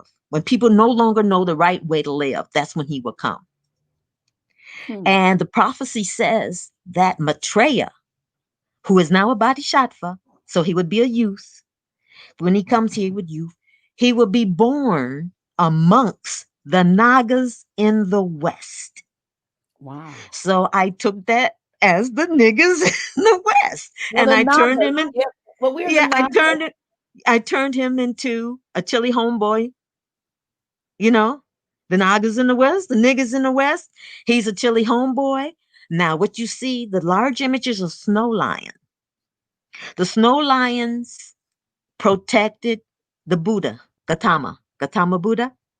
Mhm. They protect Buddhas. That's what snow lions do. They now, even now, uh, snow lions protect the temples. What you see, the youth who is Matreya. He's wearing Matreya's colors. Matreya's colors are yellow. He has his hands in the as he's the mudra is as the wheel. That's Okay. that's Matreya's mudra. Okay. Now the dog is a snow lion. It's called a Tibetan Mastiff, and they use those dogs to watch to guard the Buddhist temples. And they're called snow lions when they're white. And so him being the returning Buddha, going by the prophecy and being born amongst the Nagas in the West, the niggas in the West, I made him a homeboy with his snow lion, which happens to be this Tibetan Mastiff who have a whole series of these Matreyas, the Matreya Buddha, the return Well, of the Matreya it's Buddha. interesting that you would talk about the Nagas because I had mentioned the brother who has the site. I'm giving him another shout out, brother Mangus 9, who has real REEL Nagas, Nagas, which Naga Yes, is yes, Niga. To me, Niga is a perversion of Naga. So we yeah, are Nagas. exactly, We are the exactly. Nagas. And so Yes, he had been putting out a lot of powerful information with regard to the well, he's been putting out for years, but I kind of got turned on to him again when he was talking about the solstice and the the great reset that we just moved into as of 12:50 p.m. yesterday Eastern time. mm-hmm, And mm-hmm. so, but his site is called Real Nagas, and Yes, it's it is. important that we get Yes, this it truth. Like I said, and he, like you is. said, you got a homeboy sort of here. That's something someone said. Let me go back Yes, to it this is. comment, which I thought was very powerful. It said, Jonathan Stokes says, this is very powerful info for my brain and my son. Thank you, Dr. G and Empress L. Well, wow. And that's what your goal is. That's what your Yes, goal it is. is. Thank you. Thank Reprogram, you. reprogram. Reprogram yourself. You got to Right. reprogram. And we're in a position, and the wonderful part about it is that we just entered into a time of reprogramming. We just entered into a time where we can do exactly that. We can reprogram ourselves and redefine ourselves because of this, this cosmic configuration that hasn't been like this for 800 years. Yes, Like you yes, can either, yes, you can powerfully, recreate, reprogram, or you can, stay stuck where you are. It's yes, totally up exactly. to you. It is absolutely totally up to you. But I think this is amazing. This is really good because we need this kind Yes, of you do. knowledge, and that we need to hear truth.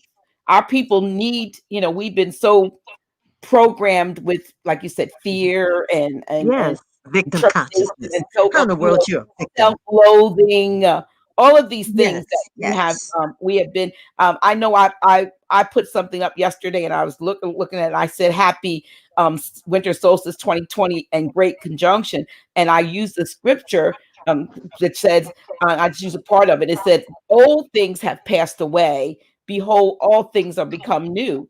Manifest your reality in the great reset." And that's really That's true.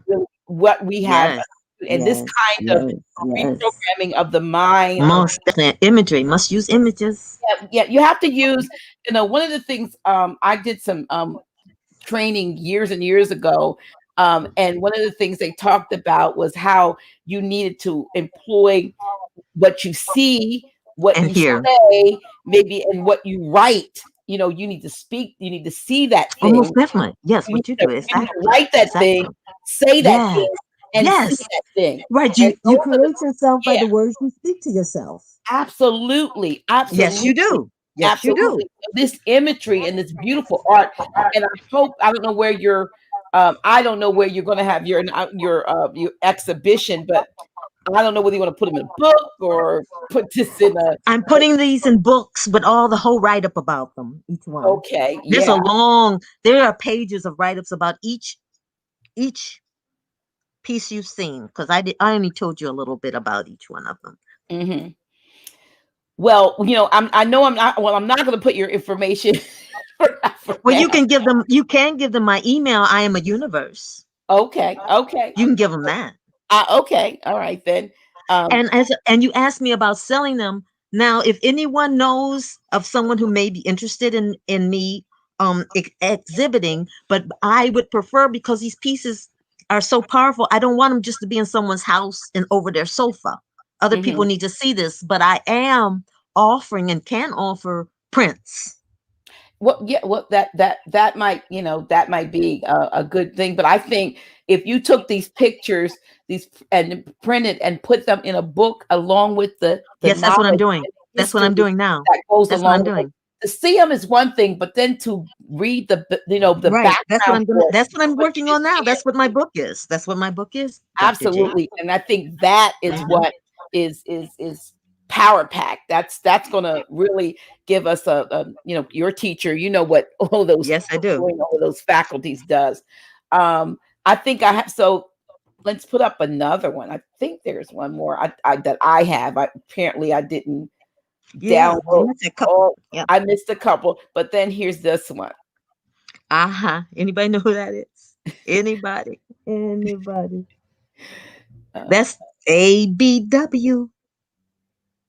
I see the ABW there. Angry Black Woman. Oh, Sapphire. angry Black woman. The hand. Okay, That's is that Sapphire. like Kali or what is the? Wait, that's Kali. That's Kalima. Kalima. I was close. And the thing is, let me say this real quickly. Kalima is not the Kali of the Kali Yuga. Talking about the Yugas, the Iron Age, the Bronze Age, silver and gold. Yeah. And let's first, I want to straighten that out. They keep thinking some people think that is that's Kali. This is Kali. Kalima. Kali is a demon. Kali is a male demon who has a big head like a dog. That is the demon that presides over the Kali Yuga. The Kali Yuga, not Kalima. Those are two separate Kalis. Okay. And those are two, they're not the same thing, and people keep thinking that it is not her. That is a demon called Kali. There's a little accent over her A in her name, and then the demon is just plain Kali. And it's a big dog-headed demon, a male. He presides over the Iron Age. Now, that's Kalima. And Kalima, before the patriarchy, was the creator, preserver, destroyer. Then they later changed that to Brahman, Vishnu, and Shiva. But Shiva was originally female as well. But Kali was the creator, preserver, and destroyer. Then later on now, she's supposed to be the destroyer. But one thing, they give you a clue, always in Hindu stuff, they'll tell you in a minute, because Kali also stands on Shiva as a corpse. Shiva is a corpse because she's his energy. She's his Shakti. The same with Vishnu and Brahman, their energy. So they tell you very clearly, the energy is feminine. It's just a form. The males are just a form. They're not the energy. Kalima, she stands on Shiva. Now she's she's one of the original, angry when Durga, okay. A bunch of Hindu gods were battling demons, and they couldn't fight them. They couldn't beat them. So they called on Durga. Now, if you look up Durga now, she has white skin, but she originally had black skin. And if you look in ancient Indian art books, you'll see that she was originally black. And she rides either a tiger or a lion, Durga. Now, Durga was fighting the demons, and when she gets very angry, Kali comes out of her. Kali comes out of Durga's third eye.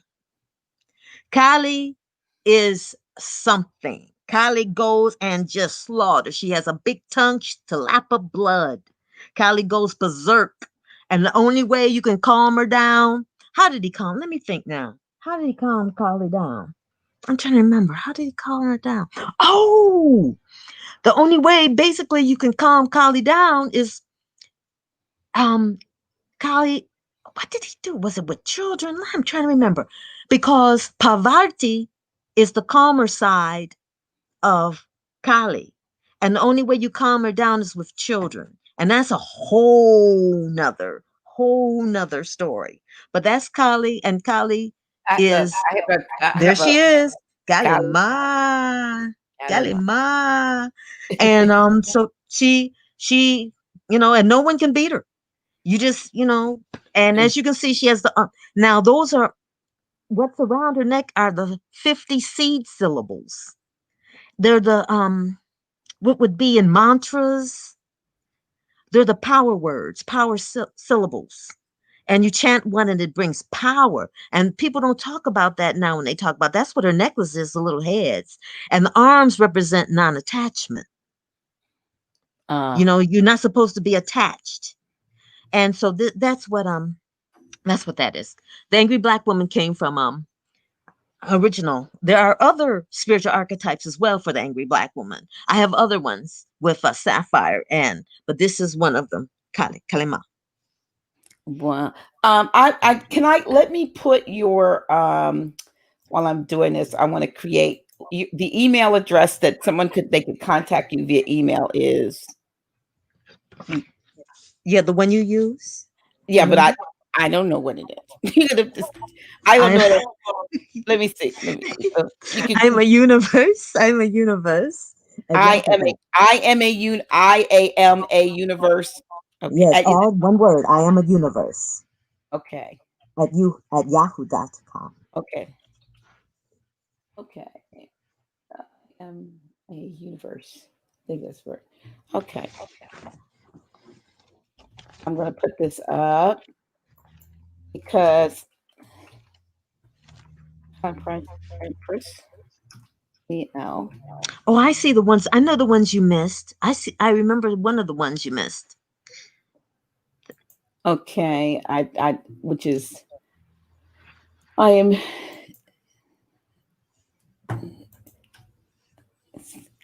am a universe at yahoo.com. Okay. Now, while we do, can you tell us a little bit about some of the reprogram? I know obviously this is part of the reprogramming. Yes, it is. But with as an I-Ching diviner or diviner consultant, what is it that you do in that? Okay. I-Ching is an ancient system of divination. All right. They attribute it to the Chinese, but specifically, I want to show you a comparison of the Shang dynasty. And anyone who knows Yoruba, the Shang dynasty sounds also like the Shango, doesn't it? And there were people, and there still are people who worship Shango. Mm-hmm. Now, and what interesting is the I-Ching is similar to the Ifa, which is the divination system for the Yoruba, right? Mm-hmm. Now, and as well, when you study the Shang dynasty, you'll find that they sound almost just like the Yoruba, the veneration of red, the worship of ancestors. And there's some people who are the Shango, what island is this? Well, that worship Shango, and they're, so it's very similar to the people that predominantly worship Shango, whatever they would be called in general. I don't know, the Shango people, they wouldn't be called that, but whatever. And with the Shang dynasty, the I-Ching is a divination system that's really, it goes, I like it because it's intricate. It's intricate. It goes deeper, than it's always changing. It tells you I-Ching is also it's about changes. Mm-hmm. And it's about it tells you where you are and it's going to become. So are you like casting? Yes, yes. Okay. You can cast coins or you can cast yarrow sticks. Okay. And you base it on, basically it's based on the system, and you learn, you read them and how they fall and and you record it down and you come to I do, I do things, with with pendulums and different. Mm-hmm. So I Mm-hmm. do a lot of I there's a Mm-hmm. couple of my that I use, but I have about 5 or 6, and I'll Yeah. check all of them and make sure they're all saying the same thing. Yeah. Yeah. Because And I'm also into runes, and my that's sister was ours very too. much. I actually The have a set of Etruscan. green stones That with came the. from the Etruscans, That came from the Etruscans. They're trying to say, but then again, as on and I'll say Ducateers, he had told you already that the Vikings came from the Ethiopians, Hmm. and so and there's books on it as well, because the Ethiopians went everywhere. I know East Indians who give honor to Ethiopia because they know that their ancestor is from Ethiopia. Kush. Hmm. Ethiopia was called Kush, and what's in India? Indus Kush. Right, So right. exactly, it's the same thing. They went over there and started India. It's so funny. I'm not funny, but it's just that so many things. I guess I try to wonder what happened to take us. Were they able to put that Mhm. wedge in between Thank you. That's what I mean. what Exactly. we That's exactly what I mean. what we How did they knew? do this? Yeah. How did they What? bring this self-hatred on? And that's why Yeah. I said that I have to start somewhere. So I went back to the Jim Crow caricatures. I said that had a lot to do with it because contrary to what you've been told, we did not think like that. No way in the world we could think like that.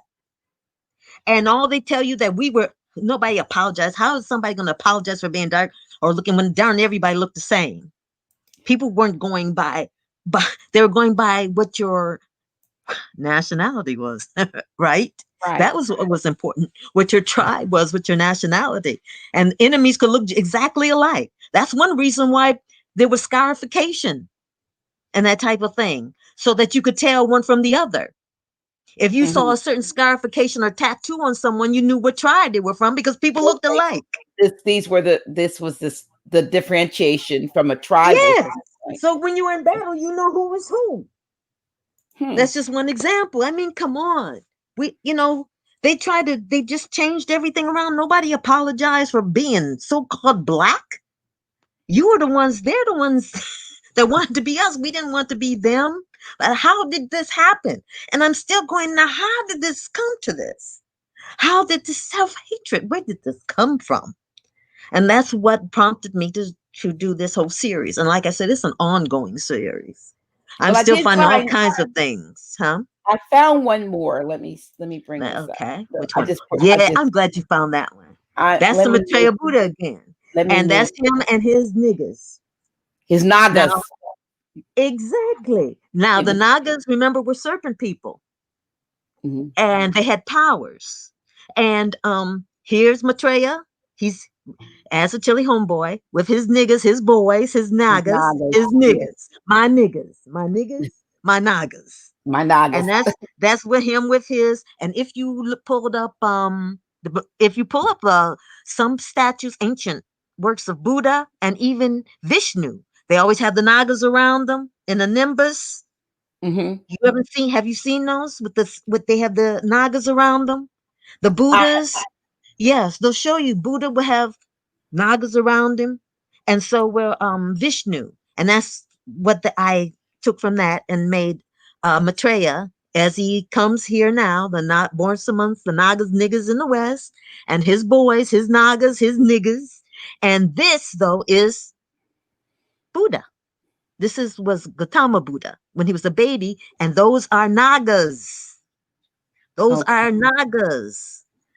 All of these are nagas taking care of the baby Buddha because they watched over him. Hmm. They watched over him. Buddha hung out with the nagas. And what's in the middle? What's in the middle? This I did area. it because the name of this piece is Nagas. Wait a minute, can you see? Wait a minute. Nagas, niggas, niggers, niggas.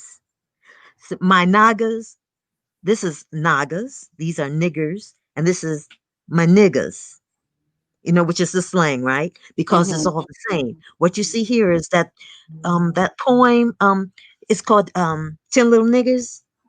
And even for the Agatha Christie, it was originally 10 Little Niggers and they changed it to 10 Little Indians. Oh, But if you go that back, song, 1 little, 2 little, 3 little Indians, 4 little, 5. That that was, no, that's not that. But that used to be niggas too. oh, that used to be. And and the thing is, these were actually in schools. Oh, wow. They actually had them in books, the children's books in school. But these are the 10. One, I don't, you can't see it, but 10 little niggers went out to die, and one choked his little self, and then there were 9. Oh, wow. So this was actually in children's books. These were actually in children's books. So how are you supposed to have a good self-esteem?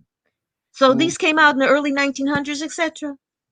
And that's why they're in sailor suits, because that's what's the style of dress for little Albion boys who had money. They wore little sailor suits and stuff.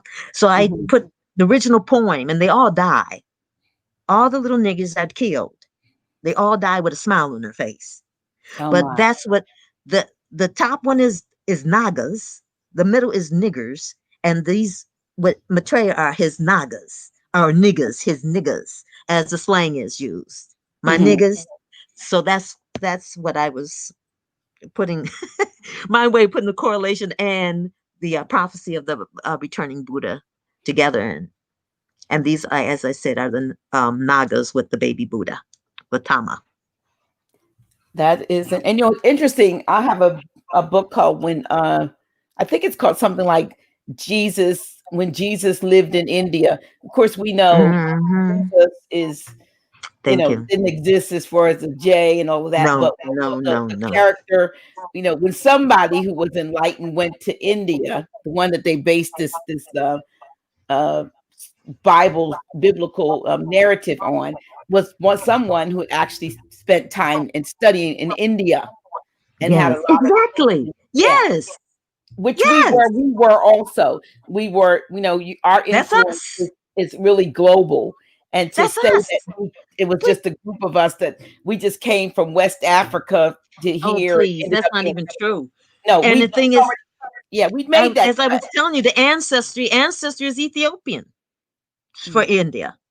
And also, I met Indians who tell me this, and also, Also, what you call Hindustanis, um, the Indian term is another misrepresentation. yes, yes, exactly. It was called Hindustan, right? It Hindustan, was yeah, called Hindustan. It sure yes. was. It sure was. And wait a minute, what was that? But Oof. isn't it interesting though how they would allow themselves to be misrepresented by us and But even a wait a lot minute. of other folks? But when they talk to themselves or talk of themselves, they don't even see themselves as Indians. They're just, they may be of the so and so clan, which slash tribe, but they don't see all of the labels. They don't use the labels that they allow themselves to be identified with from the external world. And it's odd because I would be correct, like we're correcting our Hmm. status, Yes, nationality, I hear birthright you. too. I hear you. We're not That just, is something. They yeah. go along. I think they're going along to get along. You know. And that's And sad. see, That's but people complicit. forget. But see, people forget that Gandhi said that the Indians are African people, and also not only that, um, they're called the blacks. Hmm. Indians are always called the blacks, just like over in Australia. That the so-called Aboriginals they're called black people. The Indians are called black people. Which No, in itself wait a minute, they were also called niggers it's a as well as misclassification to call them nagas. black. Yeah, to call them black. But what you're saying is that they're classified the just same way we are, because they Yes, look like exactly. us. Well, they are us. they are us. Yeah, they are Yeah.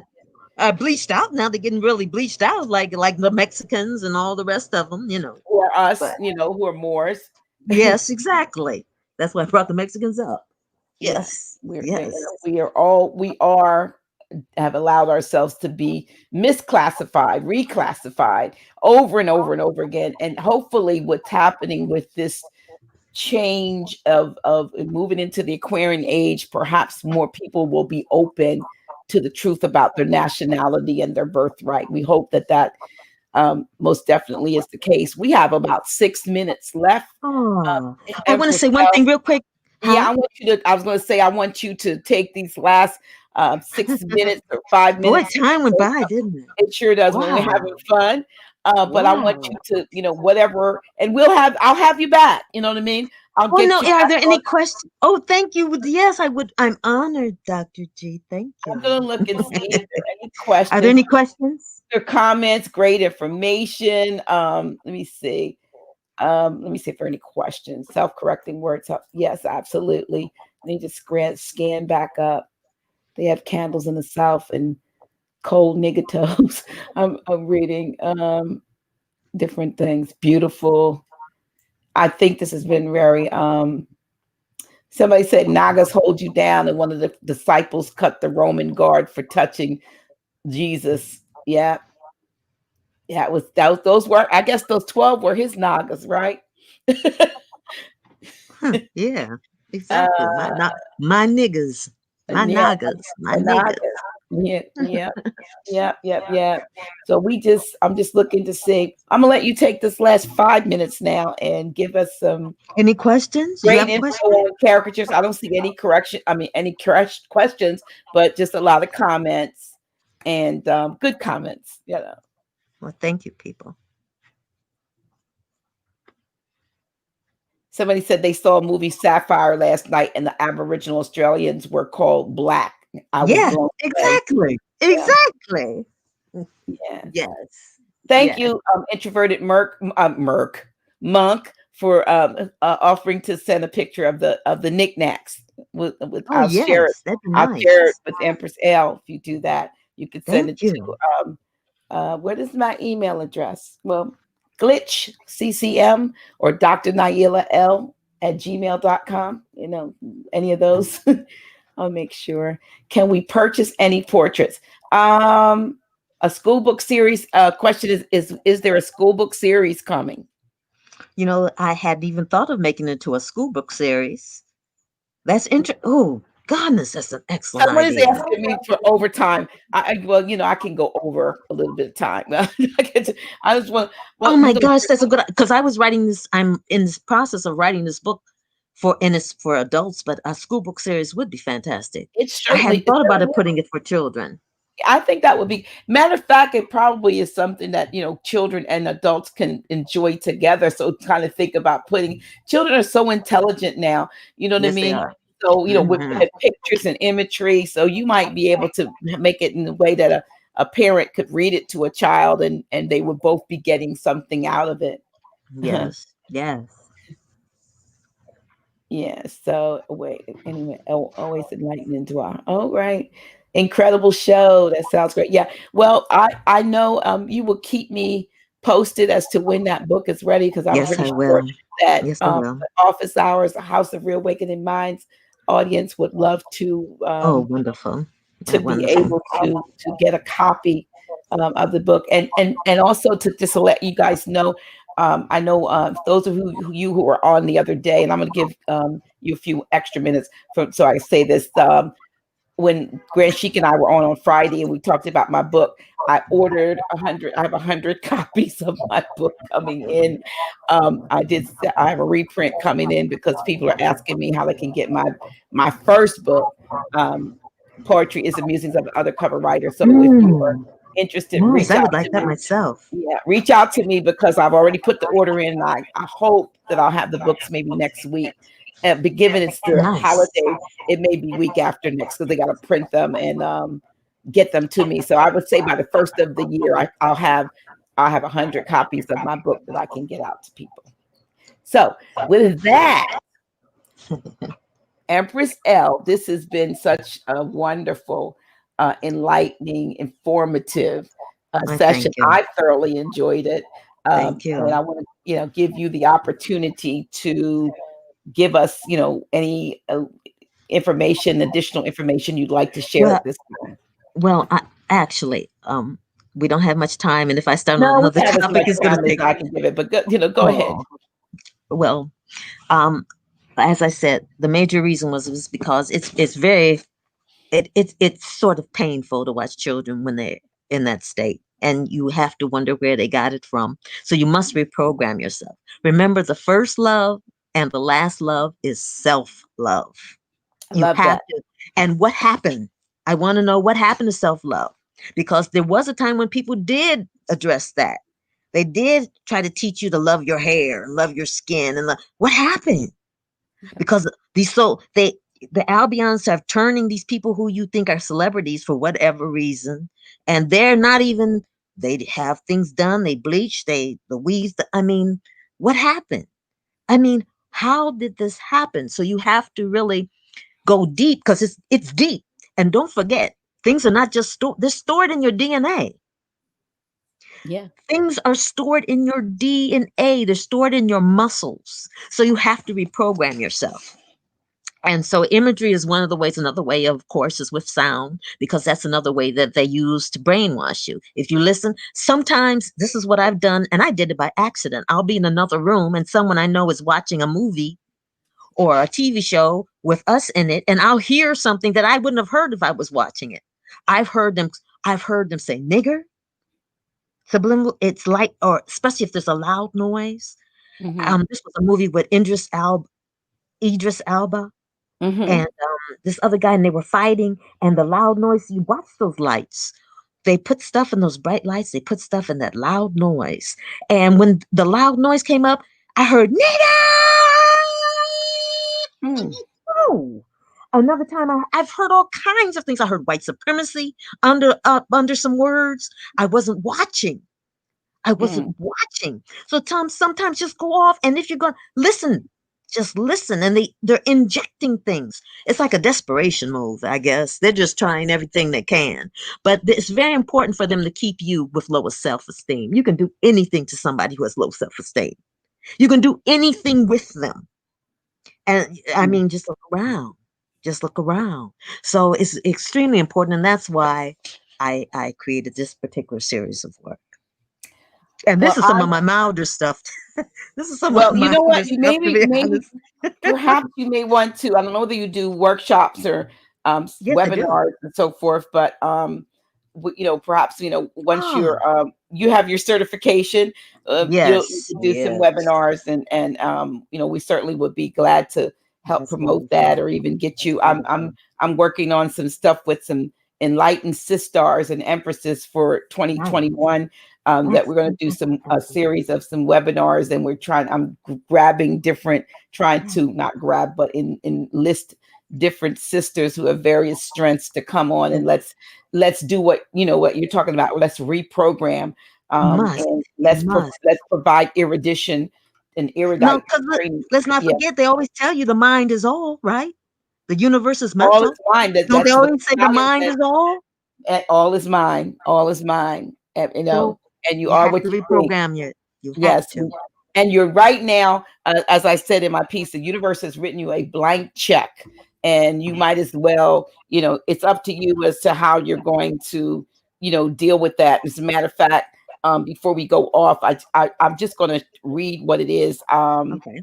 If you don't mind, that No, I why wrote. not? I talked about. I Sure. read I made a meme, but I actually had something written. Everybody's not my Okay. Facebook friend, so they would not have seen it. But I said the Great Okay. Conjunction, or the Great Reset. I said began at 12:50 p.m. Eastern on December 21st, 2020. We have moved from the fear-based, deceptive, I believe Piscean age into the long-awaited, high vibrational, technological, I know Aquarian age. The universe has written you a virtual blank check. What are you? The question is, what are you Mm-hmm. going to do with it during the Yes. next 2 years? Yes. This Yes. once in a lifetime cosmic reset will allow you to either manifest peace and prosperity from your higher Yes. self for the Most greater good, definitely. Yes. including participating in the collective transformation Most of the definitely. world in which we live, or it will allow you to manifest negativity and lack from your lower You vibrational choose. self. Oh, You decide. may I add? Yes. This is something I was taught, and when she told me, I was so thankful. A woman told me because we were talking about the planet Jupiter. That was some years ago. Mhm. And people associate wealth and prosperity with Jupiter and etc. Correct? Now that's true Mhm. in one sense, but Jupiter is also Mayat. The Mayat energy is supposedly Jupiter as well. I got that from the Metanetta. Around Nephraim's Metanetta. Mhm. You Got got the about three or four Metanetta? over there. Yes. Yeah. Now, but here's the thing. People do remember Jupiter is the planet of expansion. Yes. And that means it expands what you already have. Right. It expands what you already have. It will not switch something over. You have to have it for it to expand. So if you're in negativity, it's going to expand that. Mm-hmm. Jupiter is the planet of expansion. And that, when she told me that, I'm like, oh my goodness. Oh, of course. You got to look at things Absolutely. in a certain way. You have to. And remember, it's a planet of expansion. So watch what's in your mind. Right, right, Watch right. what you, that seed, because that's what's going to expand. I had some old stuff I burnt up. I've got to let this go. But you see that? That was a What whole is bunch it? of old stuff. Oh, Had to do some fun. burning. Yeah, Yes. yesterday. Yeah. And Yes. yeah. So I said, or it will allow you, like I said, you decide, establish your Exactly. intentions today Yes, most by writing definitely. them down, reviewing them Yes. frequently, Yes. Yes. visualizing them as Yes. if they were Yeah. already Reprogram. manifested. See Reprogramming. yourself Yes. already doing, Yes. being, having. And remember, thoughts become things. And as you Most said, definitely. Empress L, all is mind.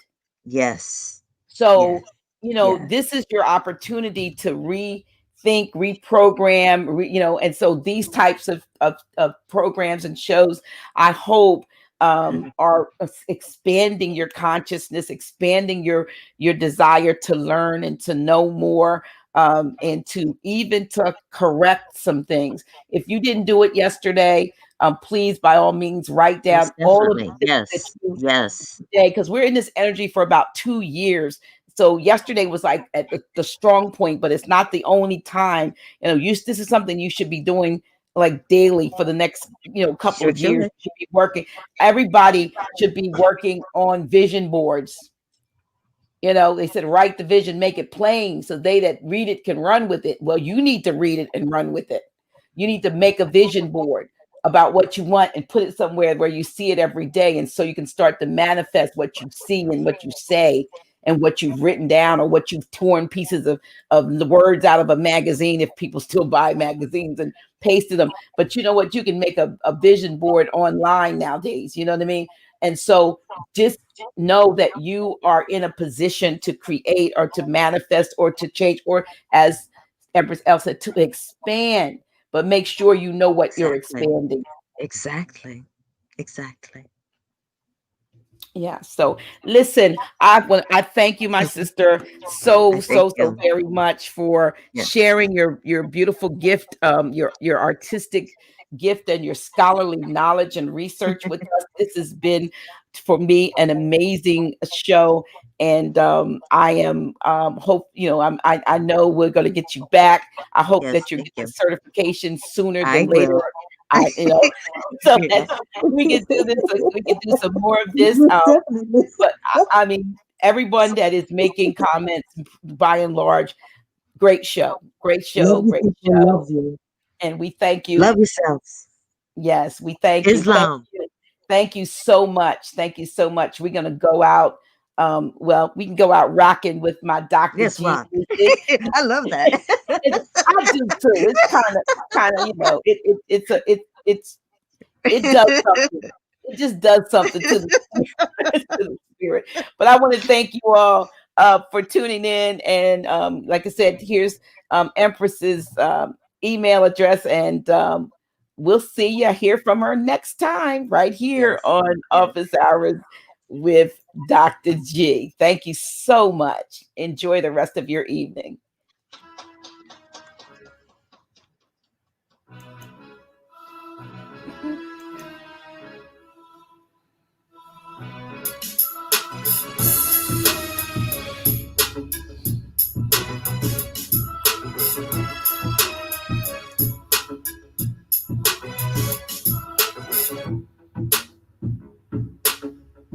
Dr. G.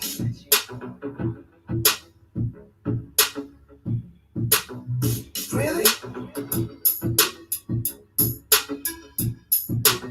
Who's she? Yeah, that's me. Dr. G.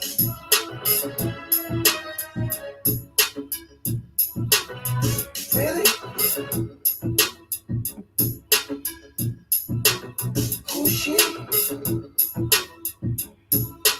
Yeah, that's me.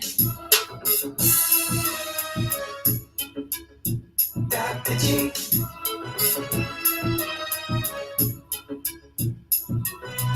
Really?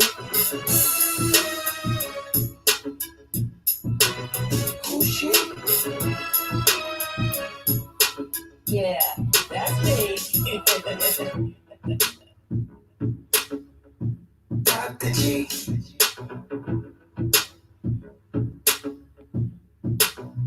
Really? Who's she? Yeah, that's me. Dr. G.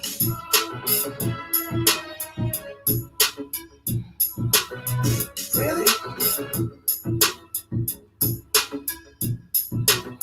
Who's she? Yeah, that's me. Dr. G.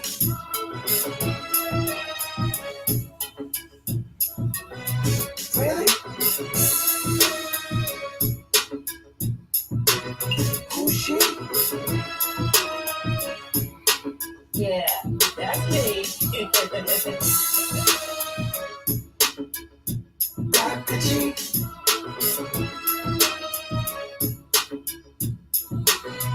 Really? Who's she? Yeah, that's me.